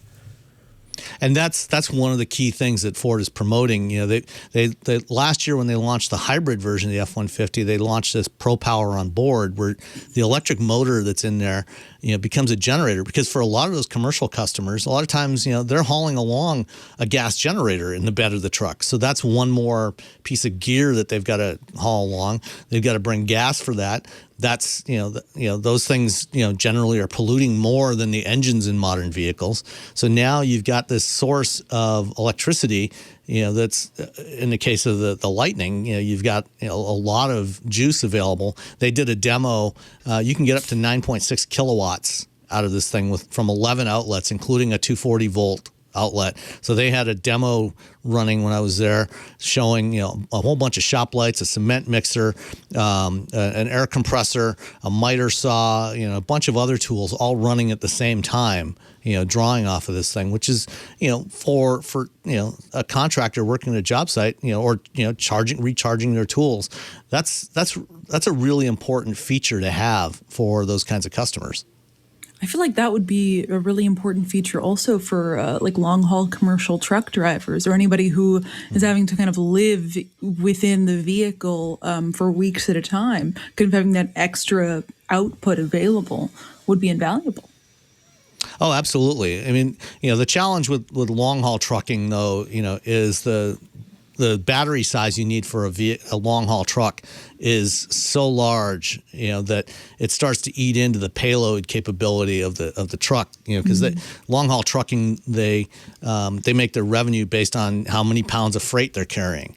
And if you've got a 10,000-pound battery that you're hauling along, that's about 8,000 pounds more than a diesel powertrain. So that's 8,000 pounds less payload you can carry. So and the I guess economics in many there are still not as good yet. But are there not? Yeah. I guess a question I had was, what's the saturation like of charging stations in America right now outside of metropolitan areas, especially with this Ford F-150 truck appealing to rural customers? Would that be harder? It's growing. I mean, there's over 100,000 public charging stations now in the U.S. And, part of the Biden infrastructure plan, they want to add another 500,000 by the end of the decade. And, there's probably going to be more than that, by the end of this decade. But, for a lot of the commercial customers, a lot of times these trucks will either be they're operating in a local area. They're not operating long distances. So, for the rural customers, I mean, maybe for somebody working on a farm, where they can charge at home, if they're driving around on the farm, then this truck could certainly be worthwhile for them. And a lot of the commercial customers in urban and suburban areas, they're driving no more than, I think from their telemetry data, Ford said that 95% of the users are driving less than 175 miles a day. Even in a truck. Huh, that's interesting. Yeah, even a truck. Yeah. So, I mean, a lot of these, carpenters, electricians, to the job site and landscapers. back. Yeah. And so they're returning to the same base every night where they can plug in and charge, or in many cases, returning, their take-home vehicles so that the workers. We charge ours with solar panels, so it's actually very economical once you pay for the solar panels. But I could see that even, if in a farm in a rural area, you put in some solar panels and you charge your own truck, you're going to, in the long run, you're going to save money. Plus, it's got some real benefits. I mean, you've got a lot of power in that thing. They said, 300 miles with 1,000-pound load? Yeah. So, and it's got a 2,000-pound payload capability. So, with half of that, it can still go over 300 miles. And one of the interesting things that Ford recently launched on their regular F-150s is onboard scales. So they've actually got sensors underneath the bed of the truck, between the frame and the bed, that as you load up the truck with stuff, you can actually know how much stuff you're putting in there, and then the range estimation system actually takes that into account. Oh, that's cool. Yeah. So when you've put 500 or 1,000 or 2,000 pounds in the truck, it will automatically adjust your range estimate so you have a more accurate range estimation. Or if you hook up a trailer, they've got a smart trailer hitch. Same thing. It'll tell you what your real range is more likely to be. That's pretty cool. Yeah. Is it possible, though, if this truck is a flop, that they could set back the EV industry? It's certainly possible. I don't think it will be. I think it'll sell pretty well because, as Brian mentioned, operating costs are a big factor for commercial customers because they tend to drive a lot more miles. Right. And it's a much bigger proportion of their total expense. The service and fuel, is a much bigger part of the total cost of ownership. And when you go electric, if it fits within your operating use case, then you can save a hell of a lot of money. And Ford is pricing this thing very aggressively. The base work truck version starts at $40,000 for a four-wheel drive crew cab, and the equivalent gasoline version of that is actually $2,500 more, and that's before any tax incentives. So, I mean, you could potentially get one of these in the low $30,000 range. That's interesting. Are they absorbing the costs? The battery alone is a huge expense on these things, isn't it? Yeah, there's been a lot of. Is it? Yeah, there's been a lot of progress on battery costs, bringing battery costs down, and so they're actually expecting this thing to be profitable. Leo, you said at the beginning that are they doing this because the government is telling them to do? Like, Sam, I lived in Detroit for a period of time, and Sam and I off air were talking about somebody in the industry that we both know, and my sense from the people that I still know in Detroit in the auto industry, they're not doing this because of any pressure. Like, literally everybody drank the Kool-Aid in the last decade or so, and every single one of them. And Sam, I'm kind of asking you this, like the industry believes that this is the future. They're skating to where they think the puck is going, right? Yeah, absolutely. The progress that's been made on batteries, improving the battery capabilities and reducing the battery cost, has gotten to the point where they now think that, part of the reason why they were slow to adopt this is because there wasn't enough consumer demand and the cost was too high, and they couldn't make a business case for it. But now that's flipped around. They're at the point where they're starting to be able to make these things profitably. And in some cases, like the F-150, they also there's a lot of shared componentry with the regular F-150, so they've got a lot of scale, right off the bat, and they really do believe that there's a solid business case for these things, and so they're going all in on electric. Almost every major automaker is going down this path, and including getting into building their own batteries. They're, instead of buying them from suppliers, building their own batteries in-house. Ford's doing it, GM's doing it, Volkswagen's doing it, Stellantis is doing it. Most of the major automakers are going down this path. It's funny. So on the one hand, I love electric vehicles. I like driving them, and I've owned a number of them. We have a Bolt. We have a Mustang from Ford. We have I had a Tesla. So I like them personally, but I also feel like there's a very strong anti-EV sentiment in the country, and there's a lot of skepticism about EVs. And it seems to me that the biggest segment of skeptics is the truck driving public. So I'll be watching with great interest. I have to say, it does seem like, you're starting to see more and more charging stations. Our little town here in Petaluma became the first in the nation to ban new construction of gas stations, which I think is probably a good thing. And I noticed that every single office park in our neighborhood is putting in chargers. So when you get to work, you can charge your vehicle. I see more and more of those. So maybe the world is changing. I feel skeptical. I like it, but I feel like this. I think you're right, Leo. Go ahead. Aren't there countries around the world that have passed laws that, like, by 2030 or 2040? Yeah, sure, yes, Norway and so forth. But also, somebody in the chat room saying, they don't buy very many pickup trucks, though. Right. Somebody saying that China is the country that these the companies are really paying attention to. Is that the case? Yeah, China and Europe both, are where the big EV growth has been.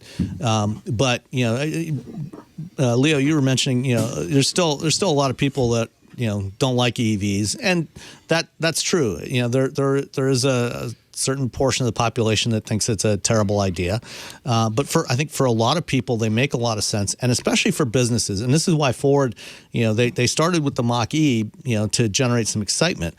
But their next two EVs are an electric version of the Transit van and an electric version of the F-150, because they know that those are the businesses fleet look at this from a very different perspective than consumers do. Yeah. And so a lot of attention paid to the low maintenance costs, but really electric motors require very little maintenance. And in fact, these electric cars are much less complex than ICE vehicles, internal combustion engines. So really, they are much better from the point of view of Sam, maintenance. Is it also a generational thing where, like, they've done like the consumer polling and stuff like this, and they're like, well, by the way, the Gen Zs and beyond, they're gonna buy. They want electric vehicles, so this is, again, like sort of like any other company where it's like, well, we're making these decisions because we want to get the 18 to 35-year-olds. Is that part of the thinking too?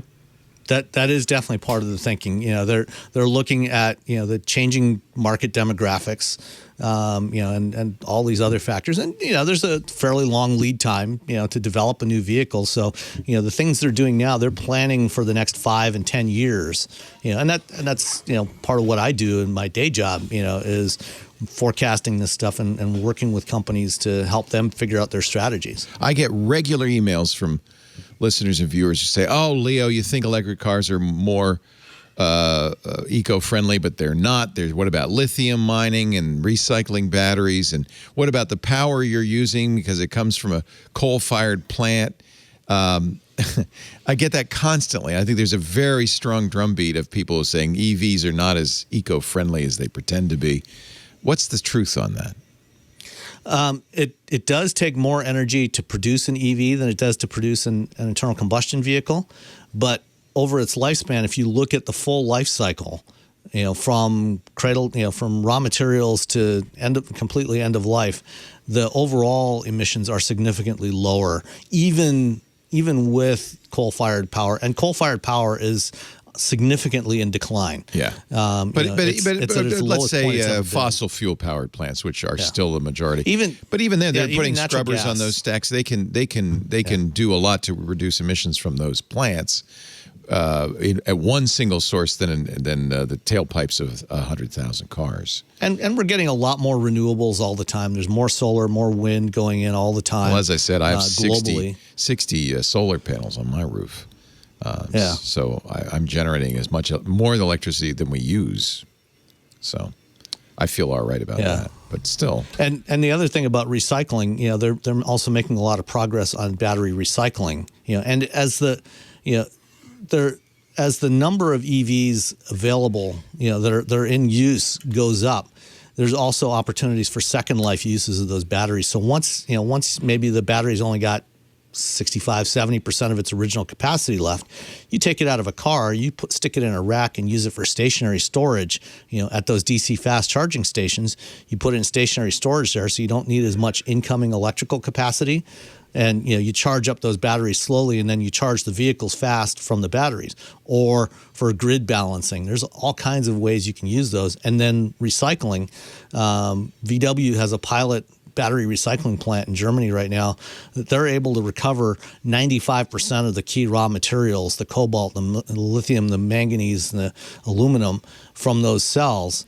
And they basically just drop the entire battery module into what looks like a giant paper shredder, and it shreds it down into little strips, and then they process that, and they can get back most of those raw materials, which is going to be key to making this transition, because we don't have enough processing capacity for all the raw materials yet. Yeah, and this isn't going to happen overnight. So people are saying if everybody had an electric vehicle, we'd have to fire up those coal power plants again. But this isn't going to happen overnight. This is going to be a transition, and I think it's going to start with fleets, frankly, and places where it makes a lot of sense. Yeah. From the information, SolarWinds hackers launching new attacks. Actually, it's coming from Microsoft. We'll talk about that in just a little bit with our guest from the information, Paris Martineau. See, I'm really making it harder and harder for the information to buy ads on Twitter, aren't I? They just know. It's true. You're just cheating yourself out of money. No point whatsoever. It's always I'll great. report back. I'll say never give any Never money give them ads. Why should you? We love the information. I'm happy to be a subscriber. It's great to have you, Paris. It's also great to have Brian McCullough, the Tech Meme Ride Home. I'm also a regular on Tech Meme and the Ride Home podcast. Nice to have you and Sam Abul. Sam, as you can tell, my car guy from Guidehouse. Guidehouse. Put up his lower third because I can never remember. Guidehouse Insights. Thank you. They changed the name on me. Guidehouse Insights. Thank you. And the Wheel Bearings podcast. Our show today brought to you by Podium. It's funny, in the 90s, your business had to have, if you were going to be modern, you had to have an email address, right? By the 2000s, you had to have a website.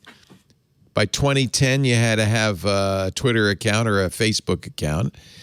In 2021, I'm telling you, your business needs to be texting. You need Podium. It's the easiest, fastest, simplest way to add texting to your communications with your customers. And by the way, and I'll say it for myself, customers prefer texts to emails or phone calls. It's just the easiest way to stay in touch. Podium is a messaging platform that will power your business. It helps you reach your customers where they want to be reached. Business messaging with Podium can be used to gain reviews, to collect payments, to communicate with customers, to offer them coupons, to welcome them back, to invite them back, to capture leads, and all from one inbox, which is really great. Your employees will love that.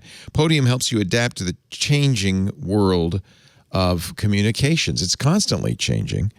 And I will say, and I don't know, if I'm an early adopter, I think I'm not. I think this is pretty much universal. If I find out a business can text, I'm going to use that.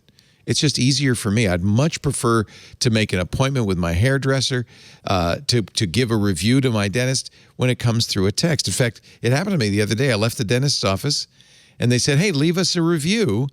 And because the link was right there, it was very easy, I did it. Podium is really great for local businesses, for small businesses, for dentists' offices and stores and salons. With Podium reviews, you can easily text customers to get them to leave an online review. And that'll really help in so many ways. With search results, it'll drive customers. 98% of text messages are open. 98%. That's compared to 20% of emails. That's, in fact, exactly how South Tampa Family and Cosmetic Dentistry used it. Dr. Wyatt down there said they were able to generate 1,200 reviews with Podium. And by the way, must be pretty good. They got 4.9 stars. Dr. Wyatt said the number of walk-ins as a result of our reviews has skyrocketed. Before we were seeing maybe 50 to 100 new patients a month. Now we're seeing closer to 200 a month. You could do it, generate leads. America's Car Mart generated 21,000 leads using web chat right on their website. It's another way you can use Podium. Before Podium, they said we had a contact us form. it could be days before anybody got back to that customer because, well, frankly, it was complicated. Our response time has been cut down to minutes. It's one of the nice things about Podium. Podium Web Chat lets website visitors text with your team right from your homepage. There's video chat, too, Podium Video Chat. You get paid fast over text with Podium Payments. And, of course, it all comes together with Podium Inbox, which keeps leads warm and lets you easily respond to feedback all in one place. Podium's got a full team in place to answer questions, to walk you through everything. Find out how Podium can help your business reach more customers. Get started free today. Podium, Podium, podium.com/twit. The ultimate text messaging platform.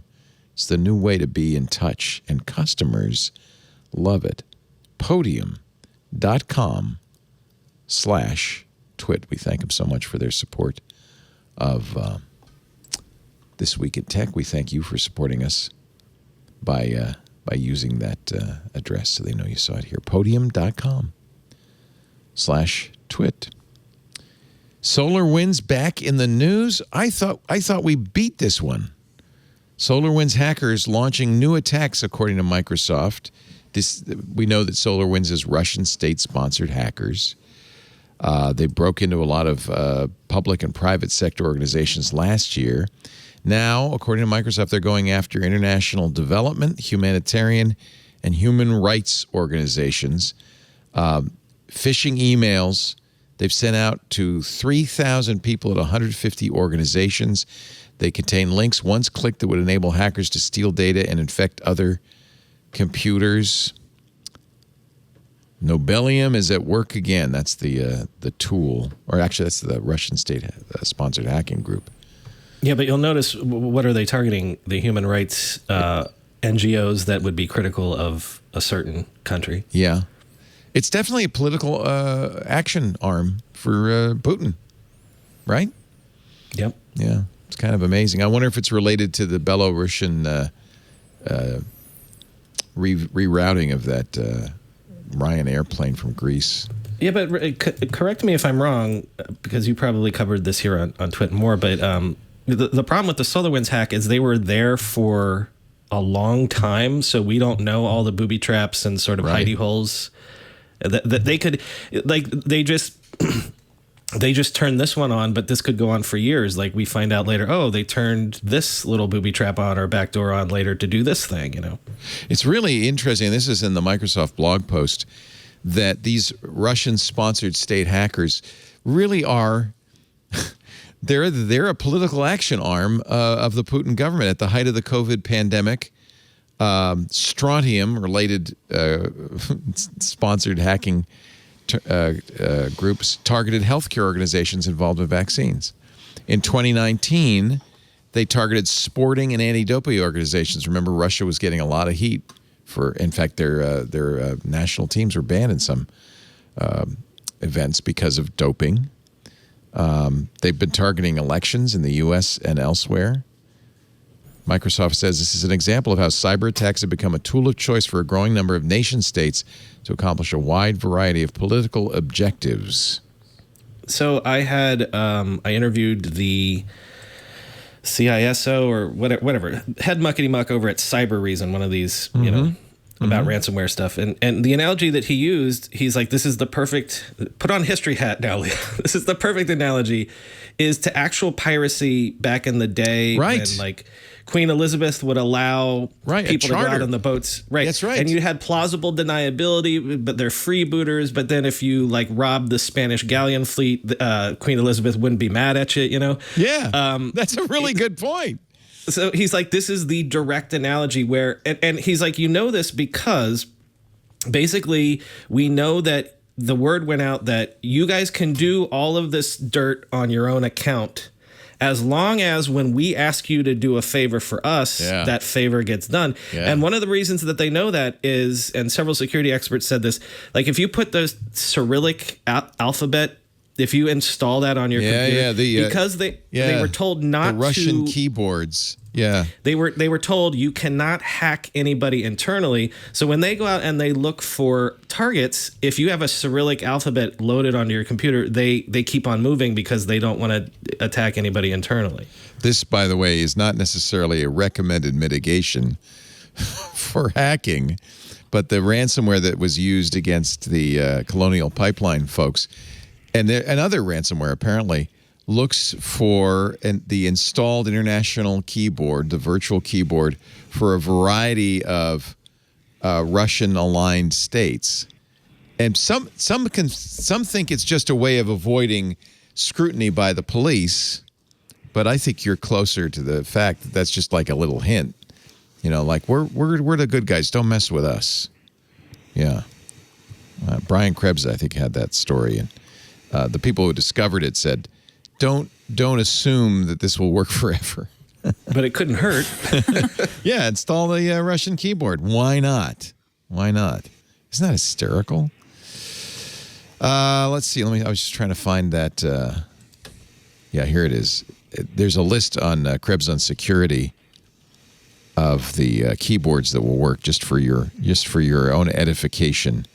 Russian, Ukrainian, Belarusian, Tajik, from Tajik. All your listeners are going to be installing Armenian. Get the Azerbaijani keyboard. It's really nice. Georgian, Kazakh, Kyrgyz, Turkmenistan, Uzbek, Tartar, Romanian, Russian, Azerbaijani, Uzbek, and interesting, Arabic, but that's because of Syria, right? Very interesting. Your dark side ransomware, our evil ransomware will not work on those. It'll say, "Oh, you're cool. You're in with the cool kids." I'm sad. Charlie Bit My Finger is no longer on YouTube. But he is an NFT. Yes, somebody bought him for, get ready for this, $761,000.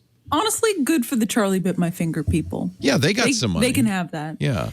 Here's the. We can all watch Charlie Bit My Finger. It still exists. It hasn't gone just away. Because it's not on the original YouTube link. Everybody made a copy. Yeah, and really they got money. More than the greater fool theory? Well, I'm sure that Collector 3F Music doesn't feel that way. He also, as long as he can find a greater fool. Oh yeah, if he could only find somebody to buy it. He also owns the NFTs for Disaster Girl and overly attached girlfriend memes. What's the overly attached girlfriend meme? How do you not know the overly attached girlfriend meme? That's the overly attached girlfriend meme. Just that image. But see, I can't even probably now. What does it mean? I can't show it because no, you can show it. That's like showing a photo of the Mona Lisa. You know? Oh, it's okay. They own it. It's just not the one in the museum. Yeah. Wow. So the art market is wild. It is wild, and I have mixed feelings about this. We've talked a lot about NFTs, and we had Trey Ratcliffe on. He's a great photographer who's sold some of his own art through NFTs, and he points out it's no different than baseball cards. It's no different than the art world at large, which is rich people paying exorbitant sums of money to artists for a variety of reasons. The only downside is obviously the environmental impact for some of these NFTs is quite large, and that needs to be addressed. Right. Also, 100 years ago, Marcel Duchamp hung a urinal on a. That's right. On a wall, and like, if I were investing in the NFT stuff, I'd go with the meme stuff, because what we're sort of learning is that memes are the currency of right now. So like, if I had this money to throw around, that I was like, I'll throw it at NFTs. This is probably the smartest investor right now, buying up all these meme NFTs. By the way, that's going to be in the MoMA one day. This could be. This is in the Tate. Yeah, I've seen it. I love it. I've seen that in person. Listen, that's art, Leo. Actually, the art is the name, which is Fountain. That's where the real art comes from. Actually, the one in the Tate is a isn't that funny? Is a replica. Somebody, Gary L. in the chat says, how much for the Harlem Shake breaking table NFT? Oh, wow. People have told me I should get. In fact, John, our studio You engineer, should not get into NFTs. gave me a list of like original Twit podcasts. I could say, hey, you own. Leo, I hate to tell you this. Deflating yoga ball. Yes. Leo, if you Google it, I minted the first podcast episode NFT. Yeah, I did it 2.5 months ago or whatever. Did you make any money? I sold it for, I think, 30. There's 10 available. I sold one for $35, the equivalent of $35, and it cost me $75 in gas fees to do that. So. By the way, that's who's making money on NFTs is the people who do the minting, because you have to pay a fee to mint it. And they, this is like selling a star or something. Yeah, basically. yeah. I bought some real estate on the moon once. Yeah. Do not. Elon Musk is coming for that. Yeah. Actually, I have bought some of those things, stars and so forth. I guess that's worthless, but makes you feel good. Do not, if you're a drug dealer, post a picture of your favorite cheese, in this case, a mature blue Stilton, with your fingers visible. The police used the fingerprints visible in the picture to arrest Carl Stewart. He posted the picture on EncroChat, where he had also been selling MDMA, ketamine, heroin, cocaine. And posting photos of his favorite cheese. And, well, it's important that you build a rapport with your customers. How the heck should they decode his fingerprints from that blurry image? This looks really blurry, but maybe the original is a little less blurry. I don't know. If you're going to take a photo of your fingers holding mature blue Stilton, use a potato camera. There you go. Bad camera means safe drug dealer. According to the National Crime Agency, EncroChat, where he posted it, was used exclusively by criminals and cheese lovers. Yeah, National Crime Agency can also stand for National Cheese Agency. And NCA. It's not the first time this has happened. In 2010, a guy was sentenced to prison for posting a photograph on his phone. Oh, no, they found a photograph on his phone. He didn't post it, holding rare stolen watches, and they could see the fingerprints. Wait a minute, I should hide my fingerprints. We've all just got to wear little caps, thumb gloves, little thumb gloves. Yeah, dog booties in the rain. Actually, I've been cautioned many times not to hold up my keys because it is apparently trivial to take a picture of a key. Don't hold it up, Leo. Oh. Sorry, this doesn't open anything. It is apparently trivial. Yeah, look at that. John's taking the shot from great distance.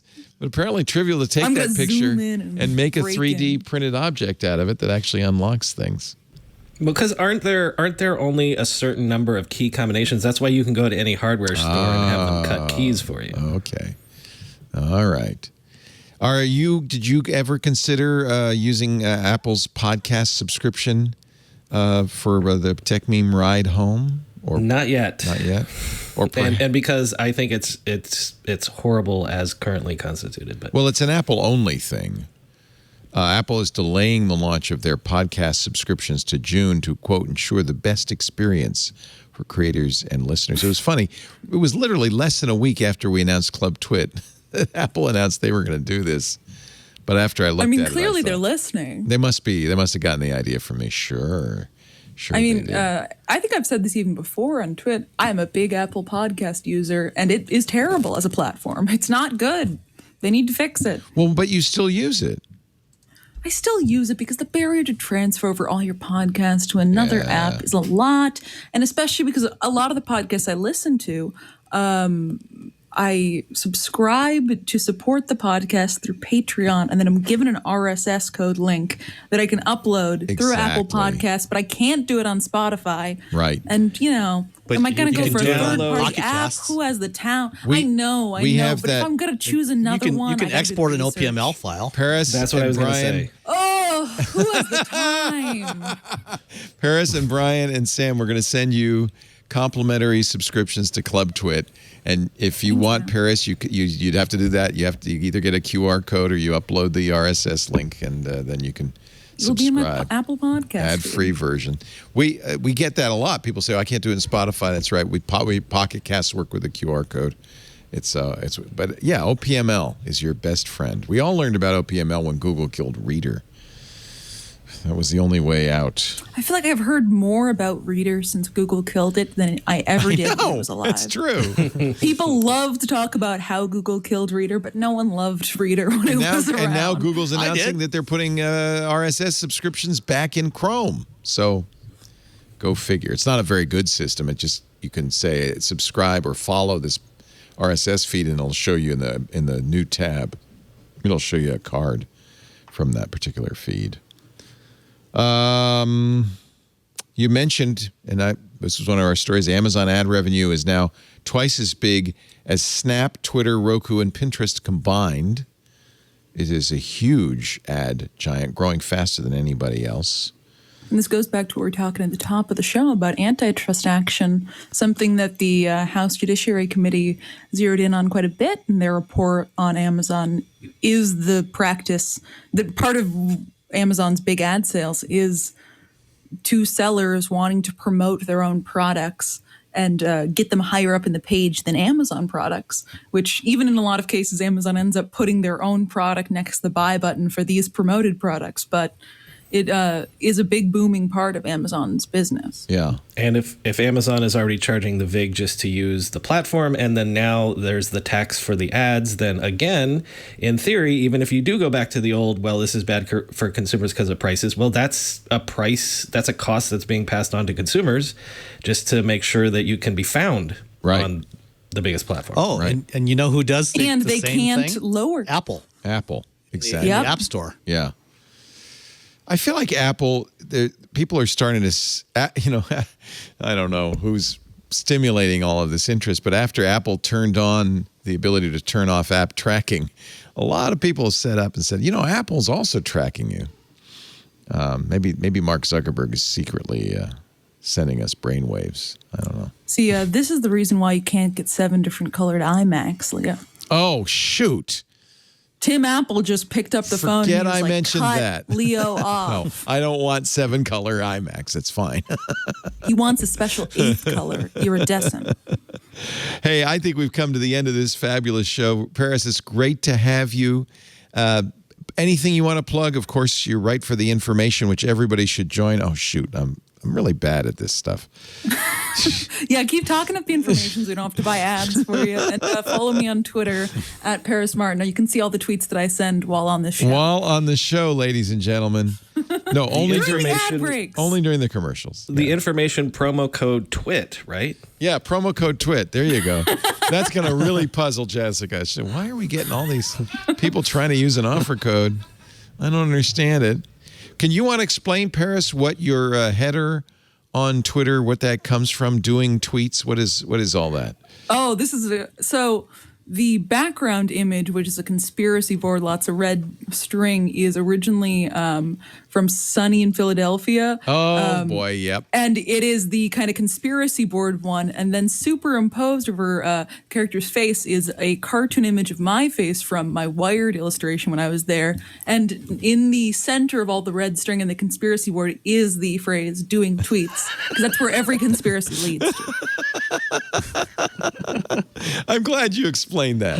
The little exegesis of Paris Martineau's Twitter header. Everybody should have to explain their Twitter header. It's true. I mean, I think it's an essential part. Now, go hit the follow button. Thanks for being here, Paris. Brian McCullough. He is, of course, the lead at Tech Meme's Ride Home podcast, a must listen. It's easy to find. Go to techmeme.com, but then add it to your, favorite podcast application. Just search Ride Home and you'll get there. Ride Home brings you to the place you want to be every day. Not even just Monday through Friday. Every day now. Well, no. And I'm not doing one tomorrow, so don't bug me tomorrow. But every weekday, let's say, with very, very common weekend bonus episodes. And what's your Twitter handle? Is it Brian MCC? Brian MCC. If you want to, you know what? This show's been all about Brooklyn. If I have to explain my header, that is a sign. That's the Kentile Floors sign that they tore down about 3 years ago. But every time on the F train, when you would go in towards the city, it goes above ground to go over the Gowanus Canal, and you had that Kentile Floors sign, and hopefully someone preserved it somewhere because it was great. What you really need is red arrows pointing to it, and doing tweets on the building side. That would really, that would make just, it. In all lights as you're going by the train, it just says tweets. Just to remind you as you're breathing in the toxic fumes of Gowanus. Gowanus really is a photogenic city. I gotta say, yeah, really looking good there. Gowanus, the biggest super fun site, yes, in the world, or something like that. Is it really? Holy it cow. is. Yeah. You'll grow a third arm if you jump in the canal. Oh God! And of course, my good friend and my car guy, Sam Abul-Samad, who's the only guy on here who doesn't have his Twitter handle. Do you ever tweet? Are you on Twitter? Oh yeah, I tweet all the time. It's just my name, Sam Abul-Samad. Yeah, that's easy. Anybody can get that. It's easy to find. Easy to find. Yeah. And I'm just going to look real quickly to see what your header is. It's not so complicated. That's Sam. No. Speeding along in his classic Miata, which he actually owns. He gets to drive a new car every week, but when he's alone at home, he's driving his Miata. That's right. That's nice. Wheel Bearings is the podcast at wheelbearings.media. Thank you, everybody, for joining us. We do Twit every Sunday afternoon right after the radio show. That's 2:30 Pacific, 5:30 Eastern, 2230 UTC. I tell you that so you can watch the live stream if you choose, if you should desire, at twit.tv/live. There's live audio and video there. There are a variety of streams. If you're watching live, chat with us live. There's a couple of ways to do that. irc.twit.tv is free and open. Lots of great people in there. But if you're a member of our Club Twit team, we also have a Discord. Whenever I'm doing a live show, whenever we're doing a live show, we turn on a Discord stage. And on many of our shows, we give people a chance to step up onto the stage, ask questions, make comments, that kind of thing. We're doing that now every week on Windows Weekly. We're doing it every once in a while on Twig.